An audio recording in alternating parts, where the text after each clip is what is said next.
Ladies and gentlemen, welcome to the Pro Wrestling World Talks with Dan and Mac. On a week where the city of Philadelphia has once again proven to be America's heroes. Good evening, ladies and gentlemen. Good afternoon or good morning, wherever you are. Welcome to Pro Wrestling World Talks. I am your host, Daniel Burke, and I am joined as ever by my best friend over 20 years and my hetero life mate, Mac. Welcome back again to the program to help me talk about not only professional wrestling, but also our sports break to begin with. How big of a smile did you have on Sunday night? I think I showed you one of the conversations I had with a mutual friend who was not that person. Yes. That person was actually on Suicide Watch instead. I think the comment I used, which was not factual, by the way, so please, folks, I think I pleasured myself about 19 times that night. You were like Randy Marsh in that meme template. Yeah. I think that was all of us that were sick of the Kansas City Chiefs dynasty or quote unquote dynasty, and also the national media that has just been so focused on the Kansas City Chiefs. And you got guys like Nick Wright, who is a notorious Patriots hater and a Patriot and a notorious Tom Brady hater. And of course, has to spread the word and gospel of the Kansas City Chiefs and Patrick Mahomes. And they got their asses thoroughly smashed in one of the most dominating defensive performances in Super Bowl history. And you could put that in a category as well with, you could go with 85 Chicago. You can go with the Legion of Boom against the Denver Broncos. It's a performance right up there. You can also throw the Patriots in Super Bowl 53 against the Los Angeles Rams. As far as a dominating defensive performance, this was right up there. And unbelievable job by Jalen Hurts, that defense, Shaquan Barkley, never thought I would say this, Nick Sirianni. Oh, shit. Oh, God. Even though, that little rant he had against Kansas City fans now holds some massive fucking weight. Like, when he was yelling, "See ya," it's like, you know what? That's aged well. That's aged well, Nick. I got to hand it to you. There is also some discussions and arguments that the first time that the Eagles and the Chiefs had played, that if the field conditions were better, that may have been just a similar performance by that defense up against the Chiefs 2 years ago. So that also has some weight to it, considering indoors now this time. And that defense, they just figured him out. They just figured him out. Yeah, he really just couldn't get anything done. A damn thing. And, the people that really didn't watch it or are talking about the score, well, they scored 22. They scored garbage 22 time at the end of the game in garbage time, exactly. Like, they had nothing all game, and it was obvious. And you could tell that the Eagles were, at least defensively, kind of letting up a little bit. Like, this game is in hand. We don't need to keep playing to the same level we've been playing at for 3.5 quarters. And the question, I remember asking Booran about this. I said, "Booran, you shut it off after the Smith catch," and he says, "Yep." And I said, I knew it. I said, as soon as that Smith catch happened, I'm like, he shut the fucking game off. I said, that's it. That is the point. And that'll go down as one of the most iconic Super Bowl touchdown passes ever, because it was a money throw. It was a throw that was just And I remember Tom Brady, of course, was on the broadcast. I remember him saying, are they going to play conservatively here? First thing, they're fucking going. Yeah, they just go end zone and they nail it. And you're just like, that's it. This thing's over. Call it. That was literally stake through the heart. This thing's over. I'm sure Taylor Swift at that point was just like, well, time to leave. Want to beat the traffic.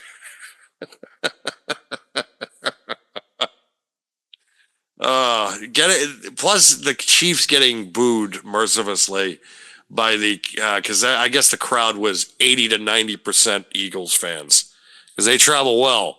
And it's surprising too, considering the fact that most of that city doesn't have jobs and can't afford seats to the Super Bowl. So, I mean, shit.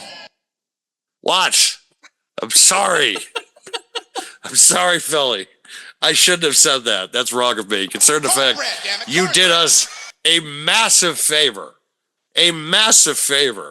of stopping a three-peat by the Kansas City Chiefs on a couple of very important things because Boo Rah would never have stopped talking about it if they won. And the fact that Tom Brady and Bill Belichick's legacy, Joe Montana and his legacy, Terry Bradshaw and his legacy, Troy Aikman and his legacy, they are all now cemented and secure in place. And you don't have to worry about Patrick Mahomes and Travis Kelce being called goats. I will. Kelsey's washed. Yeah, I think he's done. I will say this though. Patrick Mahomes is from a small town in Texas where a few of the people that I work with are from because I have a team in Texas, I have a team in New York, and so we're talking before the Super Bowl, obviously, and who we want to win, and I'm like, fly Eagles, fly! Like it's not my team, but I don't want Patrick Mahomes to win, and they're telling me that they want Patrick Mahomes to win because he's from the area. And I ironically, since we're on a wrestling show, I said, that's like me saying, I want John Cena to win because he's from Massachusetts. And I was kind of like this. Hey. Shut up, bitches. Because I do not want him to win. Ever. Yes, that is true. It's a hometown hero I think mentality is what it is. It is. It's just you probably went to school with him. You probably never talked to him. You probably walked by him a couple of times, or probably like he waved at you one time, maybe in the hall, but you never had a conversation with him. But yet at the same time, it's just like he's representing my school. Okay. Whoop-de-doo. What do you fucking do? Whoop-de-doo. Like Patrick Ricard, who's from the fullback from the Baltimore Ravens, and he's been an All-Pro. And every year, the school, like when the Patriots are eliminated, they're like, "Well, we're rooting for the Ravens now." I'm like, I'm not. I don't like the Ravens. And then they're like, "Well, why don't you like the Ravens?" It's just like because they were our rival at one point. We had to beat them in the divisional round in the fucking AFC Championship game. Why am I going to root for them? They were a thorn in our side for at least a 3 or 4 year period where it was just like the Ravens, it was either in the playoffs or a big game in the regular season. Yep. They were just a pain in the ass. And don't get me wrong, though. I love Ray Lewis and I love Ed Reed. Love those guys. But I've never been someone that's been on the Lamar Jackson bandwagon unless he's facing Patrick Mahomes. And I do like, though, Derrick Henry. But as far as the Ravens are concerned as a team, I could give a shit. Yeah, I just do not care. Like, it's just... I'd probably care more if I was in a fantasy football, but I'm not. Yeah, the only fantasy football I play is Madden. That's it. That's as far as I go with fantasy football, and it's just because I don't have the time, I don't have the energy, and it's just that's like a part-time job because you got to do so much research, and you also every week you also have to be like, okay, do I play who? It's a part-time job. I can't do it. Like it's just to me, it's just I feel like a pointless lot in of the games are end. like that now. Like we talked, obviously, coming into this the last couple of weeks with the announcement of 2K25. I feel I like was just that's talking about one fantasy too. football. I wasn't talking about Madden itself. No, I feel like it's very similar though. No, I understand what you're saying. Like you got to make sure that your team's good. The injuries, which I know you turn them off anyways, but that's Not all the besides time. most of the time. It is a pain in the ass because I had to restructure my 2K roster because of the big trade with Luca, and then all the other stuff from the trade deadline because there were some big moves that happened. So but it takes me so much time because I have to do a balancing act of trying to make the other teams balanced. And I also want the greats of the game to be represented on teams. Yeah. Of course, my team is completely stacked, but I think that's the great thing about these sandbox games where it's just like, oh, I can do what I want. So Yeah, seriously. As I get a notification to upgrade my graphics driver, which we're not going to do right now. no, of course not. We shouldn't be doing that. Yeah, not at this moment. That's going to bring us to something that you wanted to discuss, though. Oh yeah. Considering the fact that there he is Here in he all his is. glory. There's your buddy after that making a big is- signing, which that is blew up in Red his Sox. face. That is Red Sox owner John Henry last night celebrating the signing of Alex Bregman, a 3-year deal for $120 million, $40 million a year that has an opt-out clause if he wants to after each year. So if after year 1 he wants to take off, he can. After year 2, he can. He was offered more to go to and more money and more years to go to Detroit. He said no. So Alex Bregman, who has been a thorn in the Red Sox side with the Houston Astros, is now coming to the Boston Red Sox. And it has been an interesting offseason. Garrett Crochet, the Red Sox traded for. They also signed Walker Buehler from the Los Angeles Dodgers. And now Alex Bregman from the Houston Astros. John taking his little victory lap with the cigar, that representation, after literally doing fucking nothing the last couple of years as far as spending is concerned. This team made it to the American League Championship Series in 2021 on a roster that I don't know how the fuck they even got there. Like, I'm still trying to figure out. But that's also the brilliance of Alex Cora, is because Alex Cora, I feel like, has been able to maximize as many wins with as little talent the last couple of years. With that, how they're a 500 team the last couple of years, considering the fact of what they spent and the talent that they had coming in as far as Major League Ready was concerned, they had nothing. Now they have the number 1 rated farm system in all of Major League Baseball. They have the number 2 prospect in baseball right now as well in hitting, the number 1 in hitting, the number 2 overall.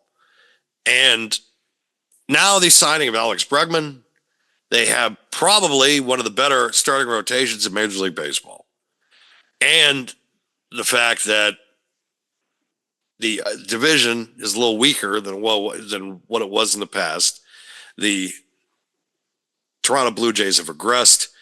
There's a chance also that next year they're going to be in heavy discussions to go get Vlad Guerrero Jr. because of his connections with Rafael Devers.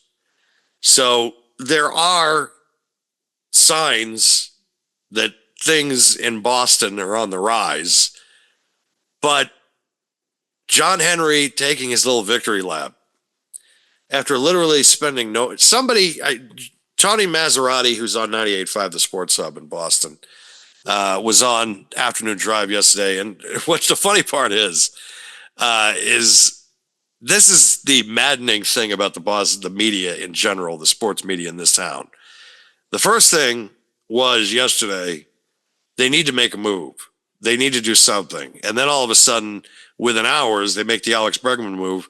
And then today, I see and I listen, and Tony Maserati was just like, they made it, they spent too much. It's like, okay, so what do they got to do here now? Okay, yesterday they didn't do anything. Yeah, but now all of a sudden they made a fucking move. Really? But that's him though. Like that's Tony. Like he's gonna complain for the sake of complaining. But I understand that, but it's just maddening because they were proactive. I have to give it to the Red Sox this offseason, and I have to give them to them with this signing. They were proactive. Do they pay more than they probably should have? Yes. But I also look at this and I say, you know what? At least you're not locked into this guy for 7 fucking years. And because he's 31 now, so you're going to get him until he's 34, which not bad because a lot of these guys now, like you look at that Soto deal, that might be good for 8 years, but then you still got to pay him for another 6. So it's like, I mean, listen, at the end of the day, like, there are some weird contracts in MLB, but I'm cautiously optimistic. My caution really is the Red Sox track record with big deals in the first place. that is why, well, that was the big thing too in the conversation that they were having, because they were just like, they are scared of these long-term deals. But I look at this deal and I think to myself, yeah, it's a lot of money that they're committing, but it's short term. They can get out of this thing in 3 years. It's not like a Carl Crawford situation where you would have been on the hook for fucking like a decade. It's like 3 years in Major League Baseball is almost nothing. And there's a chance with the Guerrero deal, if that happens. Nothing though. I think it depends on the player. Yeah, that's true. But you're getting him almost like in his, not the twilight of his career, but kind of like he's still somewhat in his prime. Well, he's still, technically he's in his prime up until probably he's like 35. And then that's when you're just like, well, the power number is going to drop off and things like that. So on paper right now, Bregman, but also knowing the Red Sox, they signed this guy and then he sucks. That's the issue. That's my other problem. Yeah. That's the track record. But they're proactive. And I feel like, too, that they'll be able to, oh, the little culprit. The little culprit is here. The culprit is here who shit my floor earlier. Right on my goddamn kitchen floor. That's right. We need to boo this cat. We're booing her for shitting on my floor. She was getting swifty on my goddamn kitchen floor. Right, honey? I mean, what the fuck is that? Exactly. Like, what is that? I did? Well, thanks for saying that on the air. It's great. I don't think anybody actually heard it because I didn't hear it. So you just flipped out how she shit on your floor. That's true, but I didn't need it. I missed a turd. I love you. Because I'm not booked. that turd wasn't booked. The turd wasn't booked. Yes, but that was fascinating. Trying to, God damn it! It's just like I'm trying to get water for this program, and I'm just like, oh, what's that on the? Great. Give me a wipe. Wash my hands. Great. It's just it. You got to deal with it sometimes. As a cat owner, it's just you're dealing with either puke or the occasional turd in the punch bowl. And then any pet owner. That's true. Dogs, same thing. Yep. Unless your dog is 7 or 8 years old, then it's just like, why are there still puppy pads here? Why? Yeah, it's just, why are we still like, oh, God. Yeah, that's beyond the point. But the Red Sox spent money. I'm not going to kill them for it. I'm going to kill John, though, for just he's taking a victory lap. And it's like, okay, but this is the first time you spent money. I'm surprised that he didn't just show a thing of his wallet and moths are flying out. Like it's just. It's just, I mean, he takes his checkbook out and it's just covered in dust. I wonder if that's the reason. He's like, oh crap, I spent all this money again. That you'd think that maybe it would have been better, and I would have respected it as if like it was just him with a bottle of Jack Daniels and a glass. Like I would have been like, you know what? All right, like he's depressed because he's got to drop 40 million on this guy. But it's just the cigar thing. I just look at that as victory, and you shouldn't be taking a victory lap, John. This is the first time you'd spent anything in years with this fucking club. Like, you probably made that in a month last year at Fenway. Like, in a month. Yeah, exactly. That's the Like, thing. Like, the dude owns so much shit, too. Man U, like, I think they own a piece of the Pittsburgh Pirates. Like, Penguins, excuse me. He's got the Globe. Yeah, he's got the Globe, which...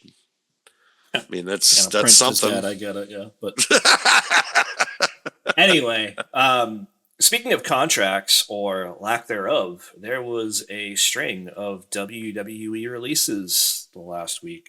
Mm-hmm. I have it up on the screen in front of us. We have the Authors of Pain, Akam and Razor, also followed by Paul Ellering, Giovanni Vinci, Sonya I'm not Deville. surprised there. No. She was not released. She is just not renewing her contract. That was Okay, so that was Mr. that was and it was her choice too. That's interesting then. Yeah. Blair Davenport. That's a shame.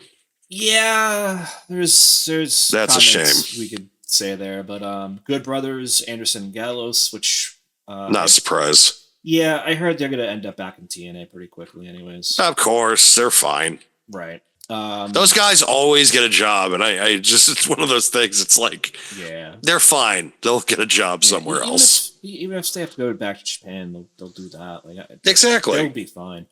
Electra Lopez, Isla Dawn, and Cedric Alexander to round it out. I think the biggest surprise for me is, especially now that you're saying Sonya Deville just didn't renew, probably Blair Davenport and Isla Dawn. Yeah, Blair, Isla Dawn. Yeah, that was because she was just a tag team champion recently, wasn't she? Yeah, I Like, believe so. yeah, and they combined the belts actually.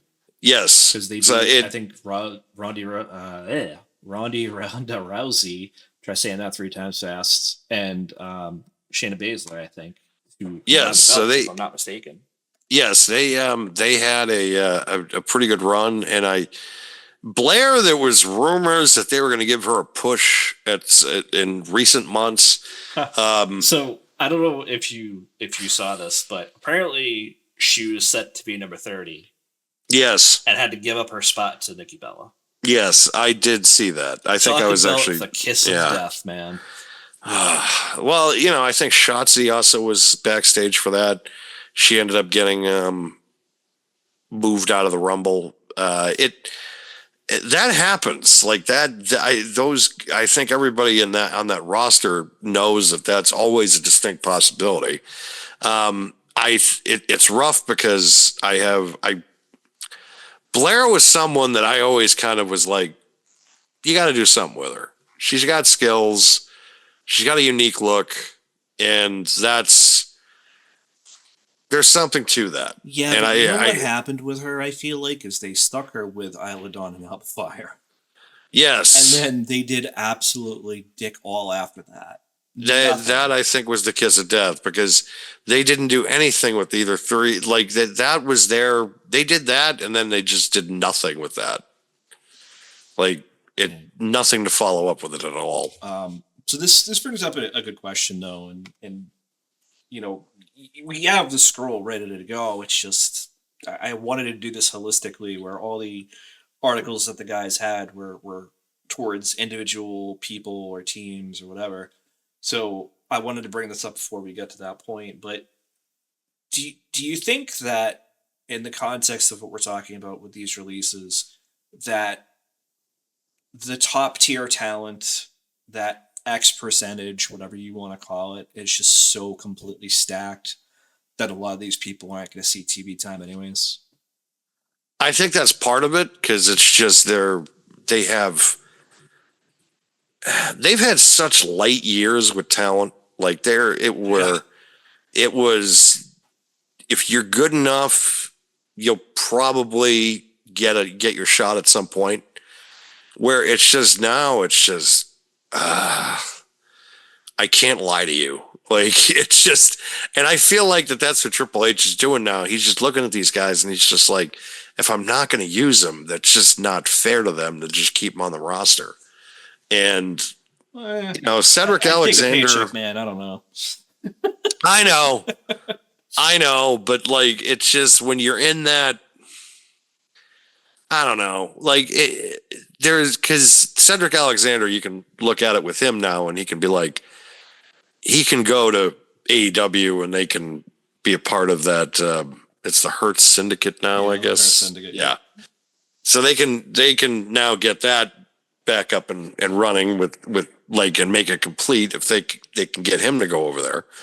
So I mean, there are some guys that are going to land on their feet and be able to be okay and make a decent living. And Blair Davenport, I don't know if she's going to be able to go to AEW because she's the ex of Will Ospreay, and Will has moved on. I believe Blair has too. So I don't know if there was hard feelings. Well, one thing I would say to that point, right, is who says she has to, right? And in the context of what I mean here, it's very simple, right? Like, who's to say that WWE isn't going to release them and TNA is not going to pick them up? That's true. Like they have that deal now, and maybe like, hey, we're going to release them, but the expectation is after 90 days, you pick them up, and then you got talent ready to go for you.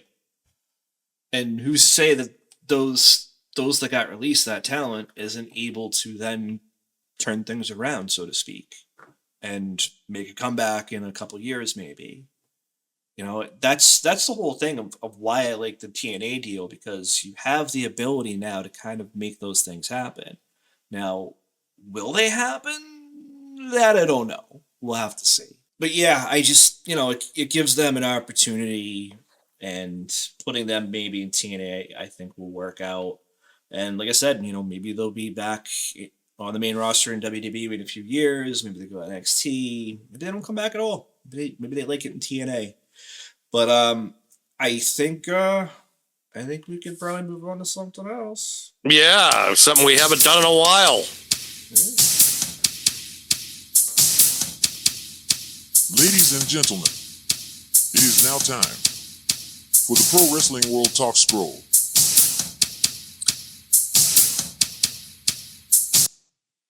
The department head chat and the chat and the private chats will be very happy when I post this in the next coming days. A big congratulations to the people at the Facebook page. We have now reached 400,000 as far as our followers, and I could not be more proud and excited to be a part of this team. As much as sometimes the posts, I'm like, what the hell? Like, we got who do we have working for us? But great job, guys. To everybody that has done, Chris, Dave, everybody, they have done a tremendous job, really being able to kind of put this thing together and keep everybody happy. And congratulations. 400,000 is a big, huge deal, especially as far as Facebook is concerned, which I know people will be, it's Facebook. It's still a pretty big deal. You're approaching 500,000, and I think well on our way to doing so. And also the Facebook group page, the Facebook page is going to grow, and also in kind, this show will grow. So congratulations. You guys needed that little shout out. I feel like it is only fitting that I kind of come on here and give you guys congratulations, and also bring back the scroll, because it's been busy the last few months as far as the holidays concerned and the Royal Rumble and, the Survivor Series was thrown in there, we haven't had time to really focus on some of the great articles and work that everybody has been doing on the Facebook page, the pro wrestling world. There is a pro wrestling world, and then there's the pro wrestling world.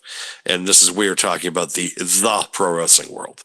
I know some people could be like, this is a bit confusing. No, it isn't. You just have to add a the in there. Okay. Oh man. All right, let's jump right into this. So not much to talk about here, but obviously we're talking about the Super Bowl. Hey pal, you got money on the Chiefs? Yep. What's your idea on the parlay? I should have, man, I'm so mad now. I should have looked for Undertaker and his hat, because that hat was silly looking, man. But by King MDM here, both Vince and Shane were at Super Bowl. Kudos. I got to $200,000 on a coin toss. I'm going with heads. Oh my goodness. Shane, what the fuck do you think? I don't think. Actually, who cares? Fuck you. Yeah, exactly. Vince looking a little svelte lately. I'll say that too. Well, he's got the weight of the world off his shoulders too, considering the fact that the federal government is not going to be has stopped their inquiries and are not investigating him anymore. So that's a major win for him. He will not doesn't have mean to. that Chanel can't still sue him though. No, but that the lawsuit that'll be still a problem he has to deal with. But the feds are no longer poking around, and you can put two and two together on how the fuck that happened. Let's face it. Considering Linda McMahon is going to be what, director of education or whatever the hell it is. Well, yeah, if she's appointed, yes. That'll be the pick. For those that don't remember, just because listen, like our memories sometimes are long with certain things and short with other things. Vince was under, federal inquiry for the hush money loans to those women and to what he was doing with said NDAs for that. It has nothing to do with the lawsuit from what's her name, Janelle Grant, I believe. Grant, yes. So less to do with that, more to do with the hush money and how he was spending his money, obviously. But yeah, Vince and Shane were at Super Bowl. Undertaker was there too. Did not get a picture of that, but he was also there in a nice little hat. I guess Mercedes Moné said she ran into Vince. Good that for was her. mentioned. Her, yeah, I'm sure Vince was just like, oh, who the hell's that? You don't print me money anymore. I don't care about you. Who the hell are you? Get the hell out of here! Did I pay you money too?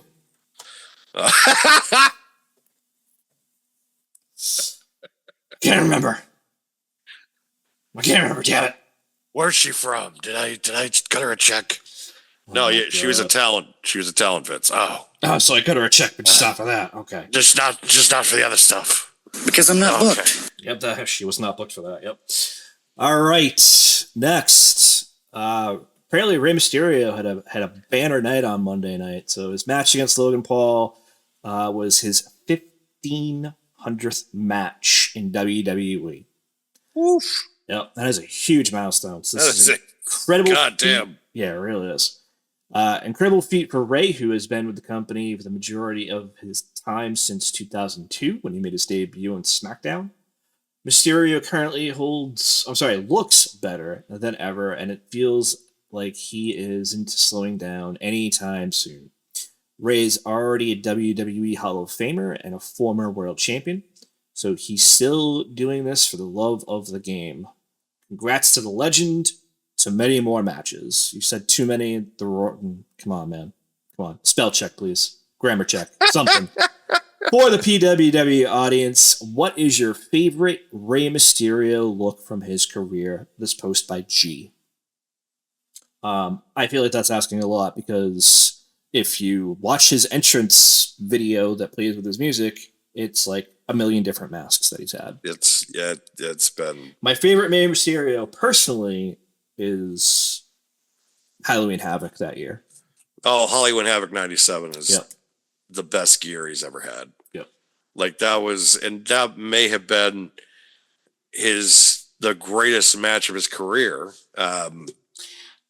Definitely one of them, yeah, for sure. God, well, considering the fact that Him and Eddie Yeah. always had great chemistry, though. They really did. I mean, even in WWE, I felt like Yep. they had great chemistry too. But that match was just on another level. Like I remember watching that, thinking to myself, "Yeah, that's definitely not something." Because that was a tale of two cities. That show, because it's like here it is, this instant classic, absolute masterpiece, and then the main event is Roddy Piper and Hulk Hogan in a cage match where you're like, Yeah. someone's going to die from oxygen deprivation. God, both of them are sucking wind so hard right now. Meanwhile, Mysterio and Eddie are going 15 minutes and they're just like, oh, okay, it's still going 95 miles an hour. Great. Yeah. I mean, way different styles, but yeah, I mean, the stuff that I feel Ray was able to do both at that time and even later, like mid 2000s, early 2000s, even, just still top notch. And he's been pretty good for them. Yes. You know, like even I'm not gonna say his match with Logan Paul, not this week, but the previous one where it was at a PLE was the best match in the world. But Ray still shows up. Ray still puts on memorable performances, and obviously I got to give Logan Paul credit in that match because he caught a mid moonsault to avoid an issue, and Logan Paul likes to say that it was his fault that it would have happened in the first place. But still, kudos to both of them for putting on a great match. They had another one just past Monday night. Kudos to Ray for all the matches he's put on. If you remember some of the matches he's had, like against some of the talent, like Big Show, Kurt Angle, Eddie Guerrero, just so many different guys that he's worked with. It's just unreal. It spanned generations because now it's like, Yeah, it really here he is, he's wrestling like Dean Malenko, and now all of a sudden, 30 years later, he's wrestling Logan Paul on Monday. It's like, it's because Logan Paul, I don't even know if was alive when Mysterio, because how old is he? Like 28, 27? I can find out. Hold on. Like I'm trying to figure out if he was even alive for the Halloween Havoc match between him and Eddie. He was like one. He was born in 1995. Okay. All right. So he was in diapers when they were having like classics. That's funny. That is funny. But also I'm aging myself because I'm like, oh, I remember that like it was yesterday. I don't. Oh, he was only I in still remember it. diapers? Fuck. Yep. All right, what do we got next? What do we have here? Oh God, this one about John Cena. All right, so this one is by Demon King. Will John Cena go out as champion? No. It's been heavily leaked that the plan for WrestleMania is Cena versus Cody for the undisputed UWU. I've never seen that acronym, but okay. Undisputed WWE Championship. What was it being Cena's last WrestleMania and last world title match, most likely? It'd be a bit of a bummer to watch him lose. Wouldn't it be cool to see him do it again one more time? No. No. Hear me out. This is not the same Super Cena of old. Believe me, there are people on this page who I knew from years ago who despised the man for the longest time. Yep, I'm one of them. Simply because of 3 toxic words. Cena wins. LOL. That. Okay. But it hasn't been like that for over a decade. When Cena came back, he has put people over and lied down more times than he needed to.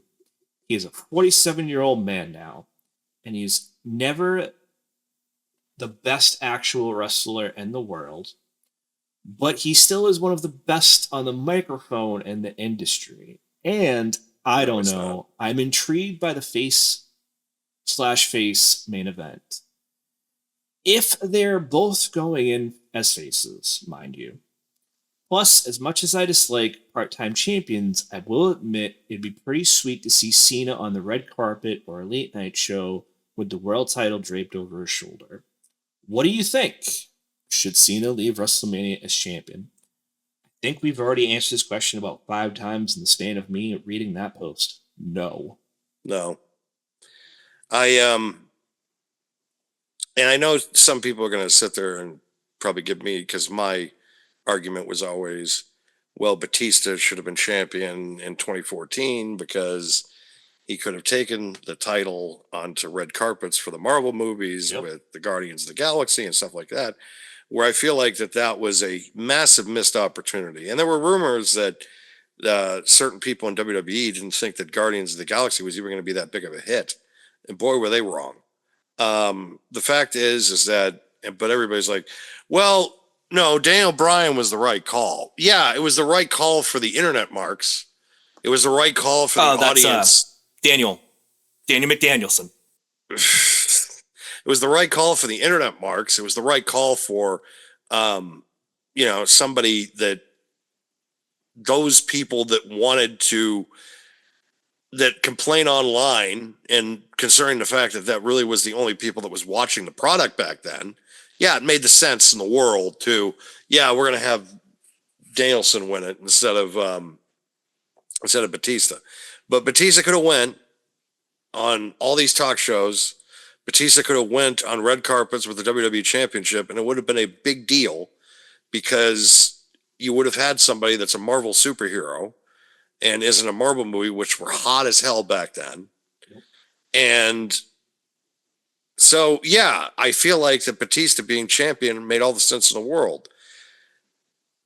11 years later, John Cena going on talk shows, John Cena going on red carpets with the WWE Championship would not have the impact that it would have 11 years ago.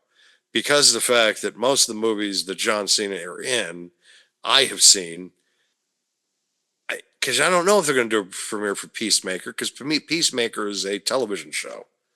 It's a series.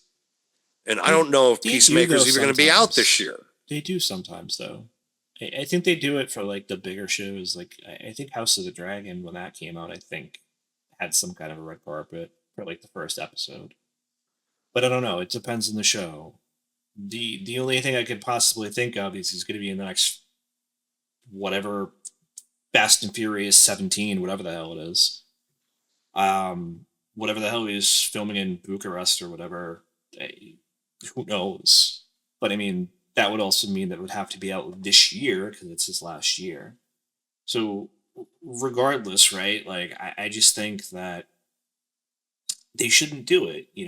You mentioned the missed opportunity with Batista. I 100% agree. You could talk about Suicide Squad or whatever the hell Peacemaker's first appearance was, because I really don't remember at this point. Maybe he could have done it then, but he was out of the game at that point. It's just, it's one thing to have a part-timer in Roman Reigns and know the reasons, right? Because it's more than just contractual. Like, the dude has, legit issues with his leukemia. He's still taking his chemo pills and stuff. And for those that didn't know that, now you know, right? Like, he's talked about it. Yep. Having that as the part-timer that you're going to throw a belt at, I'm completely fine with that. Yes. A guy like Cena, though, I'm going to have to pass. It's just, a Cinderella story or a story with sentimental value has more meaning to it for a guy retiring that's never been world champion before. We are talking about a guy who has been world champion more times than literally anybody else other than Ric Flair.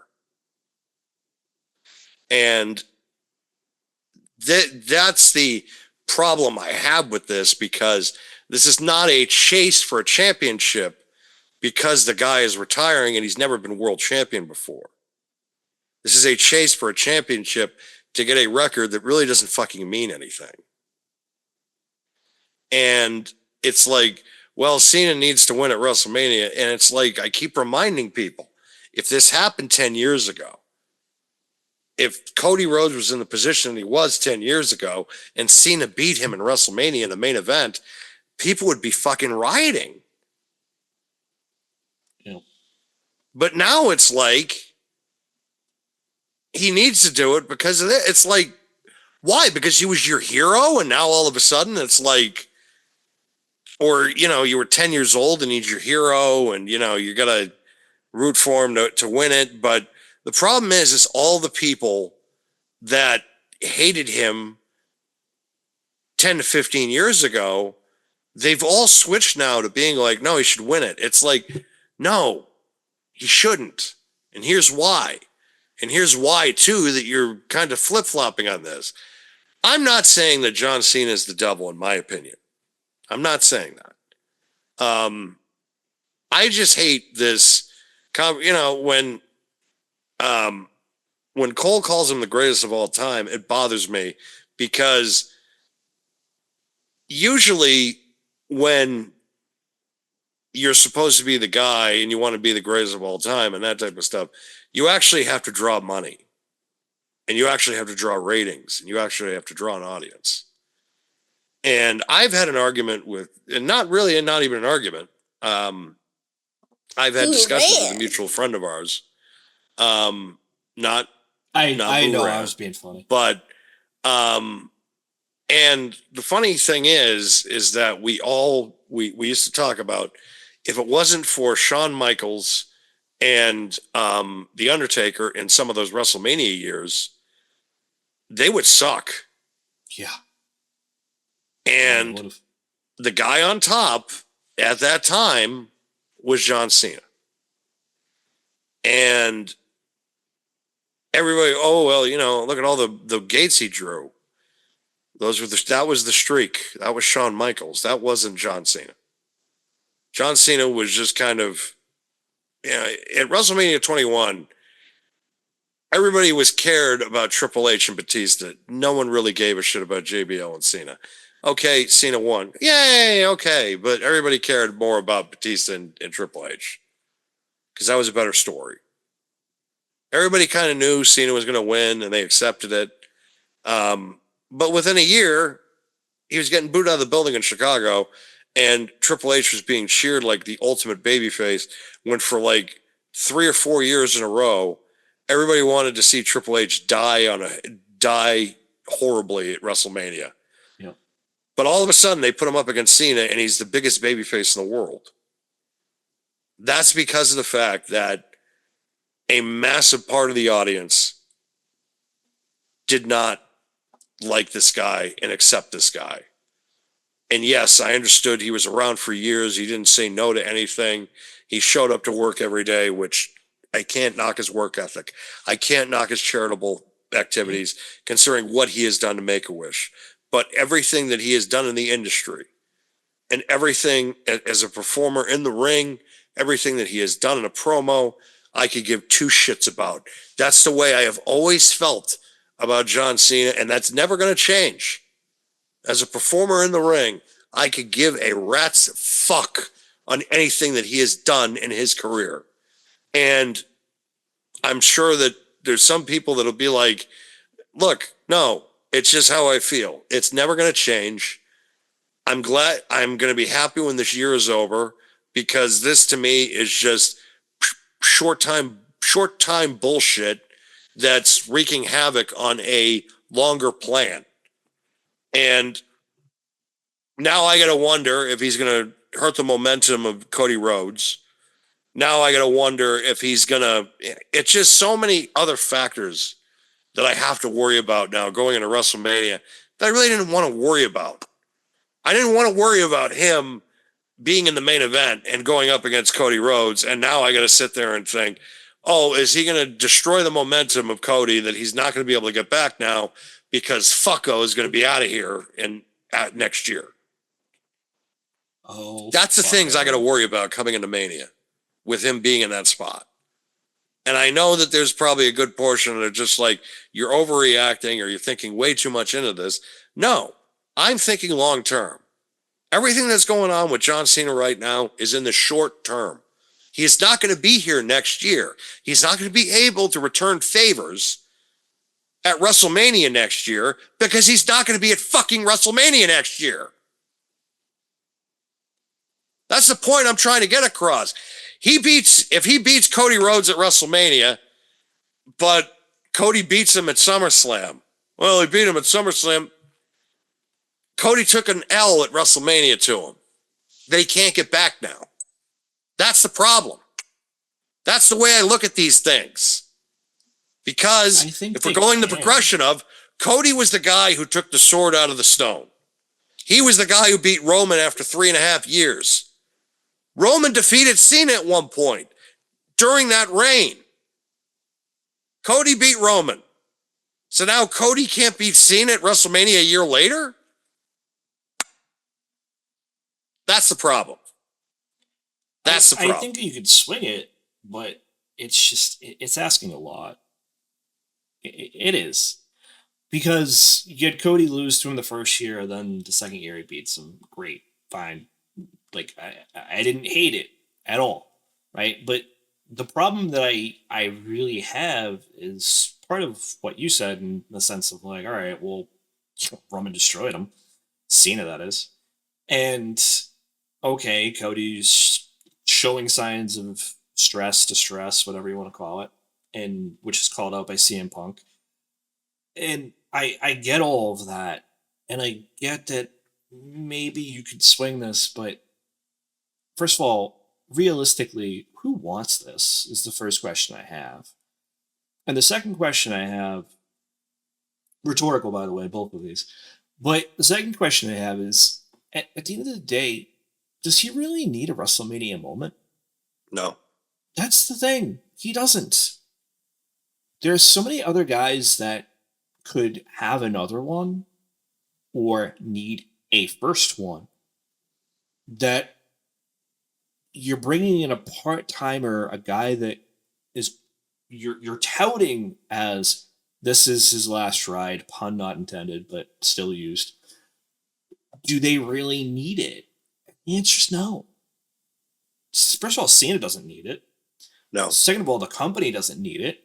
No. Third of all, I would make this argument regardless, but Cody sure as fuck doesn't need it. No. They don't need any of this. They don't need it. They don't need it. They don't need it. And I understand the argument that this is the biggest mainstream match you can have. Fact is, folks, I really don't. I don't think. I really don't think at this point you need to even try to get the casuals, because I feel like you already got them anyways. Did. And the argument, oh, well, you know, the ratings have dropped on Netflix. The ratings have stayed maintained above 3 million. And honestly, I think that Netflix is just looking at it and saying, of course, there's a drop. We expected that. But they're maintaining at 3 million. They haven't really dropped, but like they've just, which is still better than last year's numbers on USA. And that's what you have to look at. You have to look at it with NXT. Their ratings have gone up considerable. Yeah. Considerable a growth that they've gone up. And they have taken away a lot of the audience that AEW, I think, lost and are now switched over to NXT. SmackDown, still there, still maintaining, I think, doing around the same numbers that it was doing respectively. Excuse me, doing the same numbers respectively on USA every week now. Right. And so I don't know why you think that that you need to have Cena and Cody as the match, when I think there's a good enough portion of the public that wouldn't mind seeing CM Punk versus Cody. There's somebody else that I think you could say, and there's a few people actually, to be honest, but why don't we table that for a little bit here, because I think that's going to come up again later in terms of who could it be aside from Cena, which I think Who could it be now? Who could it be? Who could it be? Definitely not this person. Oh, sorry. Yeah. So Tommy Blood, what's up, Marks? Mercedes Moné says no one can compete with her. How are we feeling about this quote-unquote claim? What a complete joke of women's talent. Tommy Blood, did we just become best friends? I think we did, Tommy. Yup. I think we did. We did too. God, like, She Listen, represents. he nailed it. Complete joke. He did. She is a just complete joke, and I know that because she's got a good portion of people that like her out there, which is fine. And But she was also, in The Mandalorian. but also too, she comes after. She calls most podcasters that don't like her old heads. It's like, no, it's not because I'm an old head. I just think you're a fake person that is not as good as you think you are as a talent. I think that you were heavily helped in WWE with some far more talented people. And Smarter people too. I agree. And the fact is that you went into them thinking that this is the type of money I want to be making. They looked at you and said, try getting that someplace else, which you did, which good on you. But I think that you were exposed in your Japan run. Oh yeah. 2 years ago.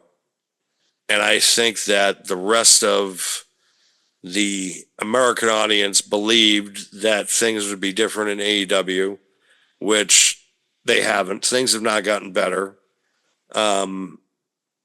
I think everybody that you've worked with in that company, you really haven't made anybody. Maybe you'll do that with Cameron, with Harley Cameron, which I have really enjoyed the work that she has done with the puppet. I think it's fucking hilarious. Yeah, it is. Yeah. And the comment that she made of the only thing about you that's over is when I have my hand up your puppet's ass. that to me spoke volumes. And I honestly think that it's Harley Cameron, correct? I'm think so. Yes.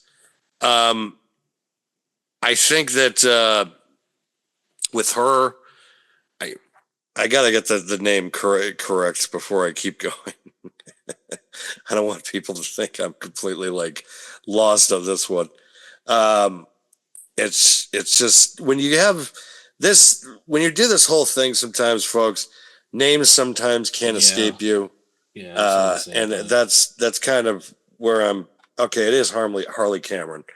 Harley Cameron has done an excellent job with the spot that she's been put in with that to kind of, and I feel like as far as talent is concerned, has done everything she could to try to get some mileage out of this feud and out of what is happening this weekend in the matchup with Mercedes Moné.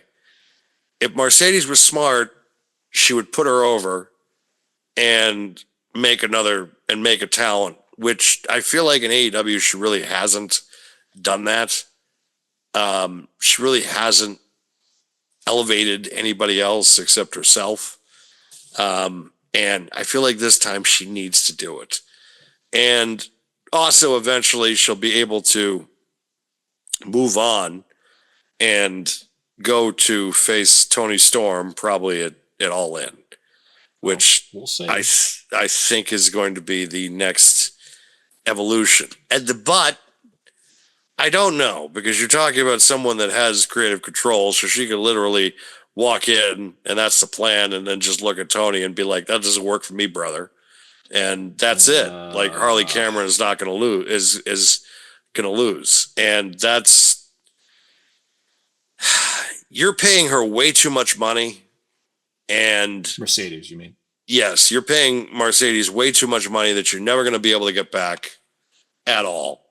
And I think that it's going to hurt that women's division eventually, because I think it already has. I think it has, because I think Tony is not going to want to put, like, if you're a top women's talent, I don't know if he's going to pay you top money, because he looks at it as it's a waste. It's a waste. Look what I've done with the people, like the people I've had. Look at all this. Like, it's a waste. It's an absolute waste. I think it goes even beyond that. I think that and I'm being 100% honest in my belief of this. I think the Mercedes Moné angle has irreparably harmed Camille's career. Oh, without question. Without question. Camille should be in the spot that Marina Shafir is in with the Death 100%. Riders. 100%. And it would the be fact, believable too. yes, it would be believable. But Marina Shafir should not have a job in any major promotion. After that fucking promo that she cut a few years ago with that hat, Yep. I would have fired her pretty much immediately. And I would have said, and she would have never gotten a job again in a major promotion again. And she's still hired, still has a job, and they're putting her in a main event angle. Yep. Yet you have Camille in the same roster and you're not doing anything with her. And that to me is bodyguard for like 3, 4, 6 months, whatever it was. That's it. Come on. Like that's it. That to me is just a complete insult to her as a talent. But also at the same time, she knew what she was getting into. She knew that the better crop of talent for women was in WWE and over in NXT especially. She but dated Braun Strowman in the past too. Exactly. She but had an in. She did. And I feel like though but she went to AEW, she probably got paid more. Probably. But now it's like she went there for a cup of coffee. Yeah. You wonder though with the other and we'll talk about that later. You wonder now concerning the fact of that Tony is starting to realize that he can't hold on to some things all the time. He's finally catching up to maybe it's beneficial for both parties. At times, even though this week, I don't know if especially what happened this past week, if he's going to change his perspective on that. But no. We can talk about it now. Okay, sure. We have another AEW segment after this. Yes. That the guys posted, but we can still talk yes. about it. So obviously there were a string of talents that decided they would rather just try free agency instead. One of them, we found out, I believe it was Monday, and then on Tuesday, he happened to be on NXT with a microphone. And that was Ricky Starks. I knew if anybody was going to be making like a surprise appearance randomly, just really fast, it was probably going to be Ricky Starks. Just because of especially the only other two guys that we knew about at least, right, is Miro, who was Rusev, and Malachi Black, who used to be Aleister Black, whatever. Both of them would probably be on the main roster, right? Correct. Because not only were they in the past, but especially Malachi Black, which I hope he keeps the Malachi name. I hated Aleister Black. Just saying. Anyways, he is married to Selena Vega, who is now on SmackDown. Real life married. So it makes more sense for them to be on the main roster. Ricky Starks, I think putting him in NXT is a good move. Because you already have former AEW guys there he could mesh with and start working with. But the fact that we found out he did not re-sign and entered free agency on Monday, and on a Tuesday, it felt very like WCW, WWE days, where it's like, yeah, you might see him tomorrow on the other show. It felt very. It was very Brian Pillman-ish. It really Pillman-ish. Yeah. When he gets released from WCW, and then like the next week he's at the ECW arena. Like it's just like, oh, okay. I've been saying this since the NWA Power days on YouTube. When I first saw Ricky Starks, I said they better get him. And I was talking about WWE, but I understood at that time why you would go to AEW. Print me money. Yeah, because you young talent, you're thinking, and plus he had a connection with Cody, which I think is, because that's something that's something people need to realize, folks. How many people? 'cause it follow happens- Cody Rhodes, man. It happens in the NFL. It happens in the NBA. Players can talk to players, right? They can have conversations about, hey, why don't you come over here? And that's not considered tampering. It's when you have executives talking to wrestlers Yep. or players that's when it's considered tampering. So Cody Rhodes is not an executive for WWE. However, Might as well be at this point, though. if Cody Rhodes was having a conversation with Ricky Starks and Ricky Starks said, "So I have a number in mind," and then Cody Rhodes went to Nick Khan maybe and said, "Nick, this is a number that he has in mind." Well, okay, we can figure that out. So then Tell him to be in Orlando on this date. he gets his release, and then literally the next day he's on NXT, and you just sit there and you realize, okay, that deal was done because somebody was talking. Because normally a deal doesn't get done like that quick, like a 24-hour period, unless numbers were already figured out beforehand, which they very well could have been, considering the fact of that it's just it's the nature of the beast. But again, you can talk to other, because Ricky Starks is also friends with CM Punk. Ricky Starks which also brings up the fact that it's funny that Ricky Starks starts to have problems with booking and not getting put on television around the time that CM Punk was being fired and then going on TV, that Ariel Helwani interview and talking negatively about AEW.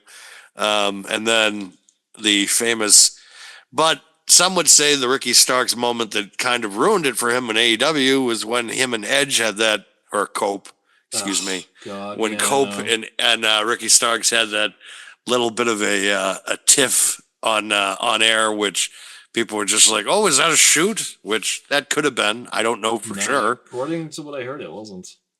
Yeah, it's just the tone that everybody thought was. Oh yeah, no, I know. Hope. I get it. Yeah. Stupid still slacks. You stole it from the other guy. Shut up.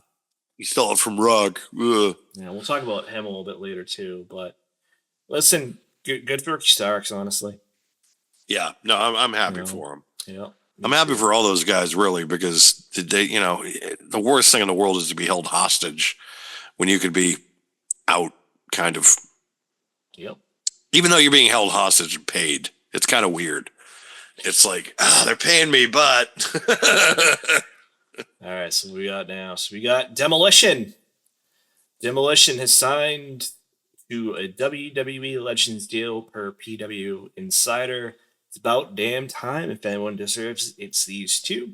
Follow can you them play the all aw the way- shit clip? Of course. Oh, shit. Yeah, that's my wallet right now. Because they know what's coming. Oh man, That we know post what's by coming. OB Redfields, but yeah, as Dan is very much into the toy collection of the figures, they are definitely coming. They are so coming. I'm wondering if they're going to be the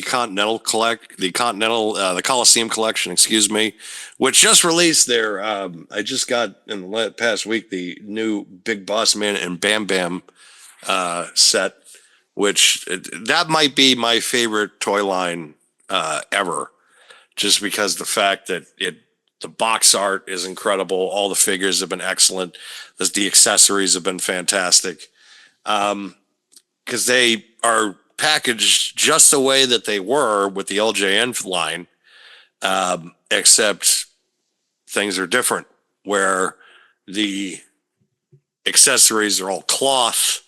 The belts are better. They have extra hands, extra heads, all that stuff. Bam Bam actually comes with his like old school T-shirt with like the flames and stuff. Nice. The Boss Man I think comes with the handcuffs and with because this is heel Boss Man, so I think he comes with the ball and chain and the clubs and the handcuffs. So it's probably so. I am fully expecting Demolition to get that. This is probably their first line back in, and also they will be able to finally take their rightful place in the Hall of Fame. Perhaps the most glaring omission as far as a tag team is concerned in the company's history in the Hall of Fame. And it's unfortunate that it has taken this long to get to this point. But when it comes to certain fucking people that like to hold grudges, Oh, man. Oh, not him. Sorry. no, not him. they that like to hold grudges.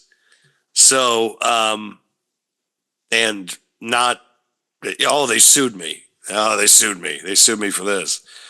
Yeah, okay. Yeah, So did Warrior. Anybody that holds that against So them, did fucking honestly. Hogan. Like, Exactly. there's been a lot of people that you haven't done business with that did a lot worse than they did.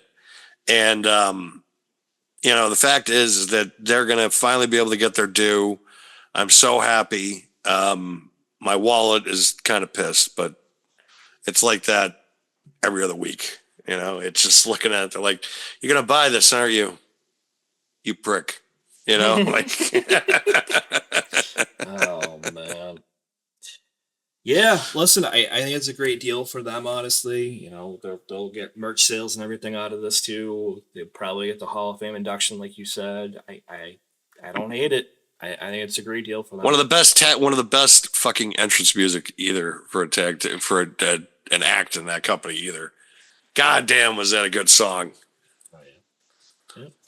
Good for them. Like I said, I don't know if there's anything else really to say there. That post by Opie Redfield. Does Crush get a Hall of Fame induction now too? I hope so. He should. He should. That's the thing. He should.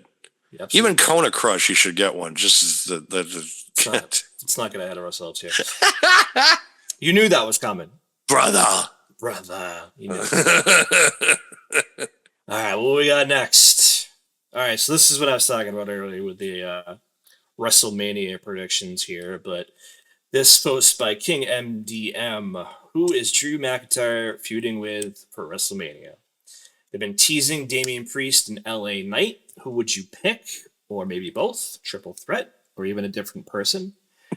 I'd pick LA Knight. If Drew wins, he gets a massive heel heat. If LA wins, he gets a huge victory to get him back on track, and establish him as a top star.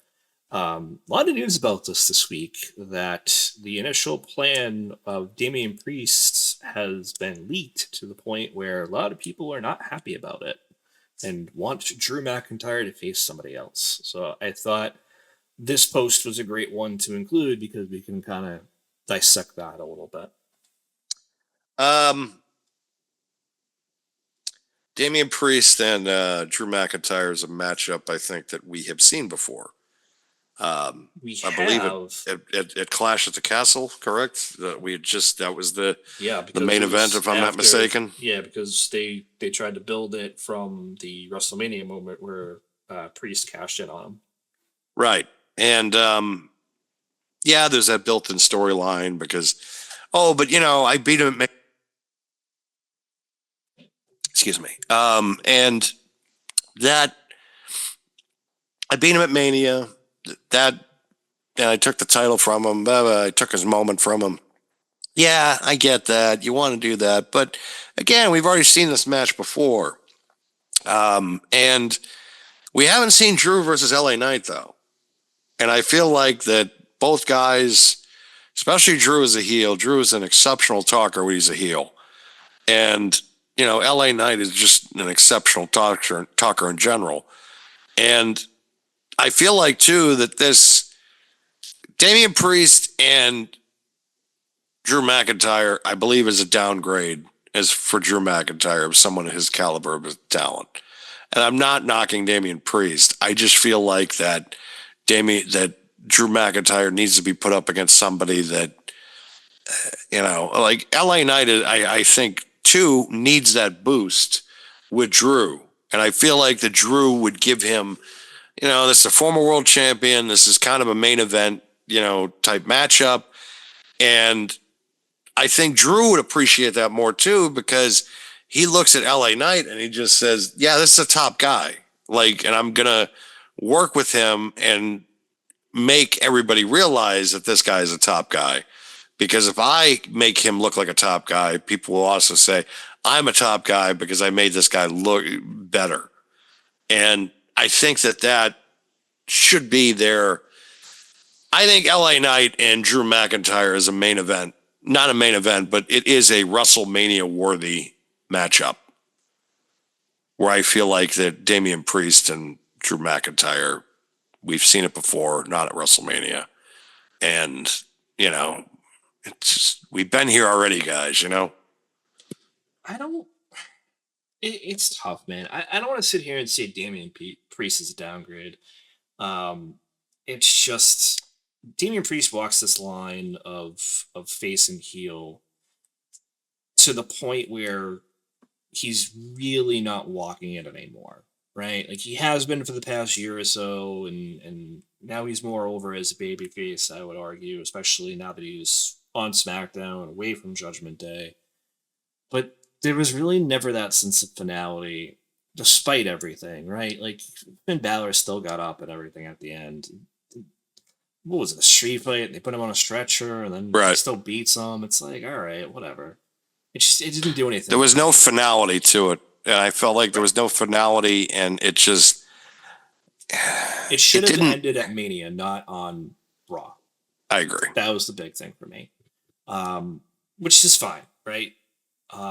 Drew is kind of in a transitionary period where he's over as heel at this point. He's established himself as a heel. He's over as one. Where Damian Priest is kind of still walking a little bit of the line, but and I know that it's the build up to Elimination Chamber and the build up to Mania, but if your plan is for this is another one to me that it's just like I don't like this plan either. Like I don't like Drew's plan for Damian Priest. I don't like the triumphant triple threat of Seth Rollins and Roman Reigns and CM Punk. I hate it. Yeah. I hate it. If you're not going to have Cody versus Roman 3, which you and I have already made the argument should not happen this year anyways. No. If you're not going to do CM Punk versus Cody, I don't want Cena versus Cody. I'm going to make the argument it should be Drew McIntyre versus Cody. I agree. No, I agree. That's believable. It is. Not only do you have a very over and established heel in Drew McIntyre, a Cody that is kind of starting this drift towards maybe making a turn. You also have the former history of the two of them, and we're always talking about long-term storytelling. That's in the story you could incorporate into this. Right.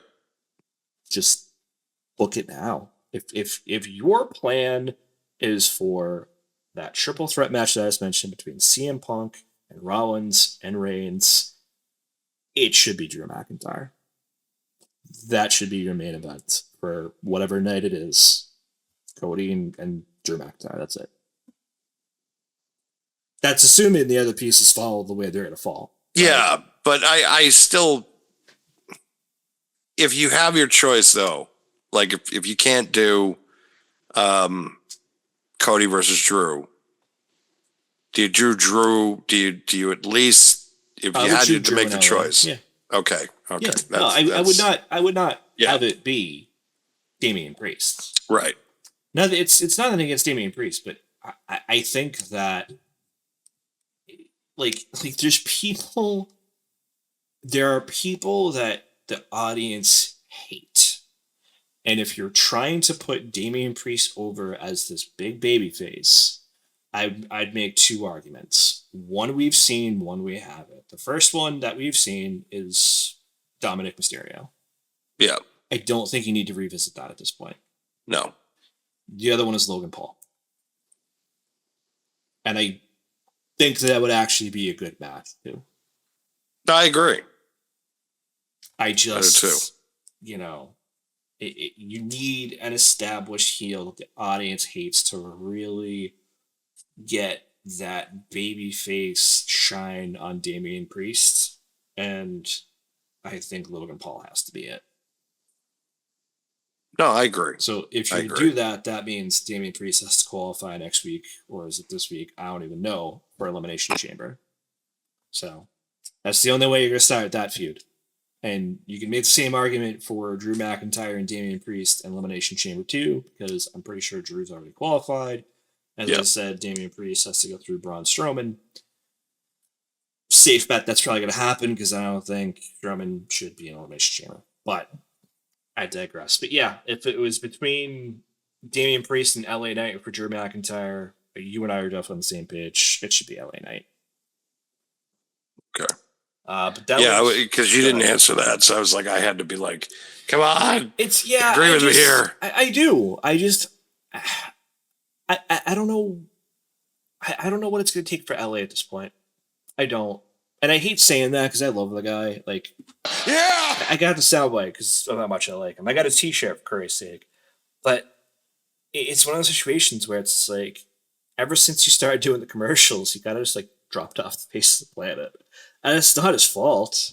It's the way it's been booked, because It's we were just so talking top earlier. heavy.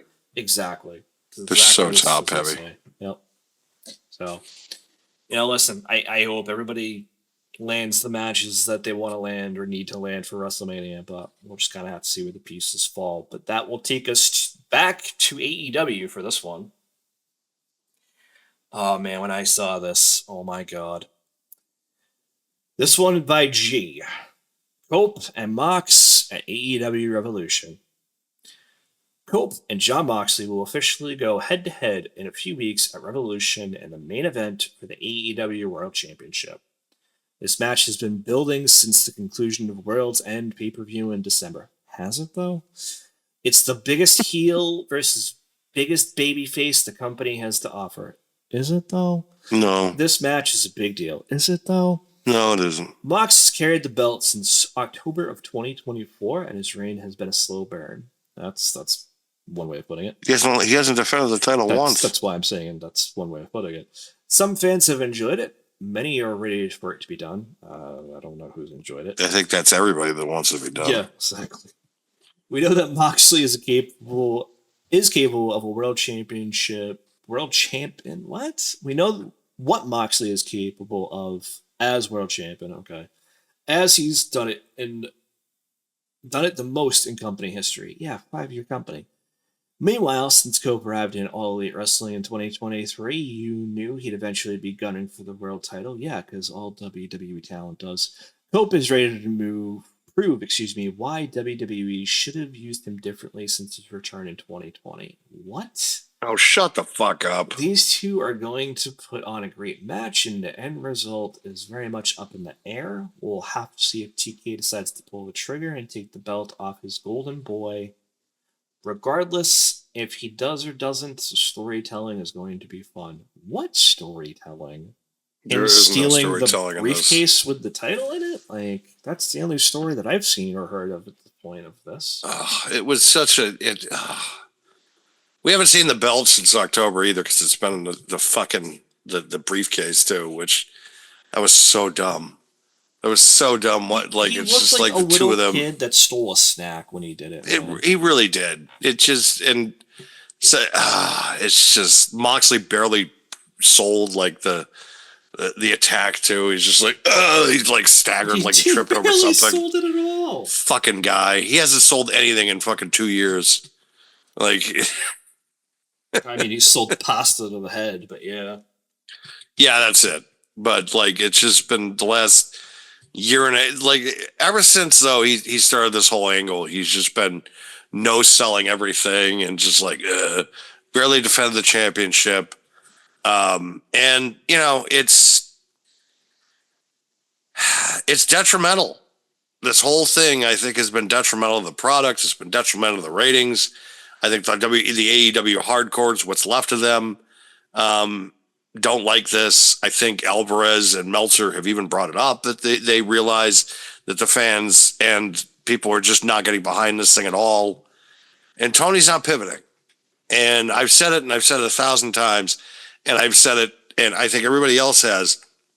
Like the plan is for Moxley to lose the belt to Darby Allin at All In Texas, this is going to be a fucking disaster because we're talking about a show that's 5 months from now.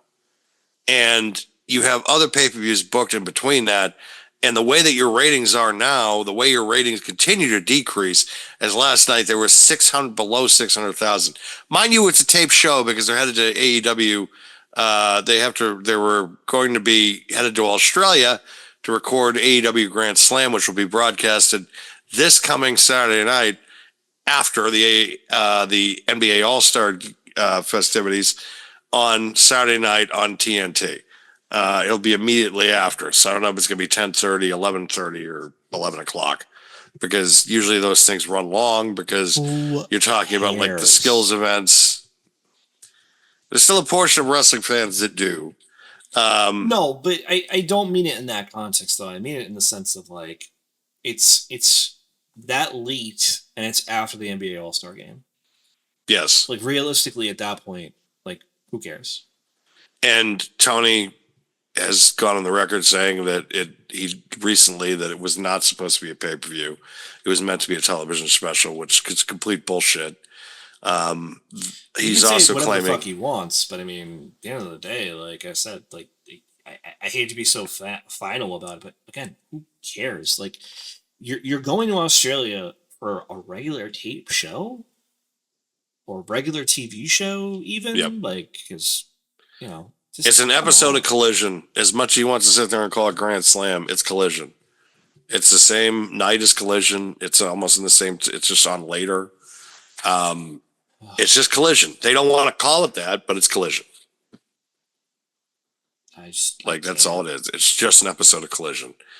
And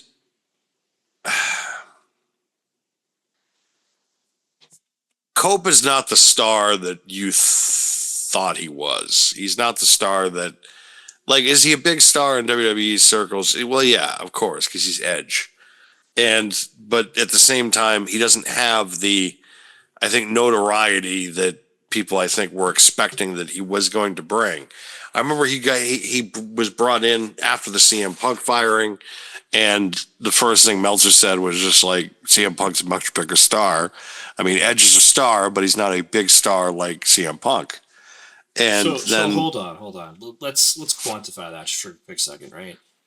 If Edge, had come back initially to AEW and not to WWE, I think maybe it would have been a bigger deal. Yes. Instead, he came back from injury after almost 10 years and went back to WWE.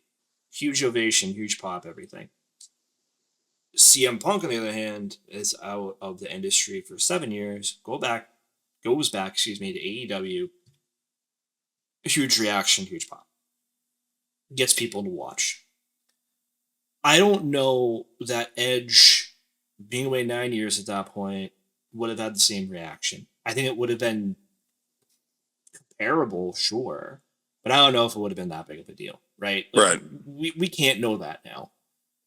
However, when he's having effectively a retirement match against Sheamus on SmackDown, doesn't show up for a few weeks or a couple months, and then is on AEW television.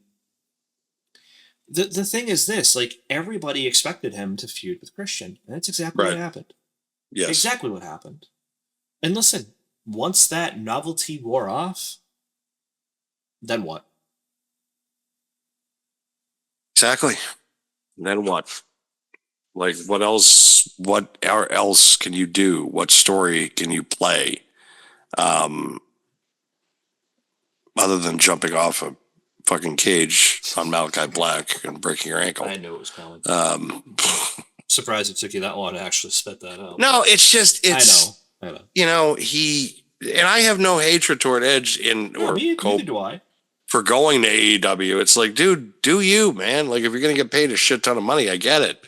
I feel like that this is kind of I've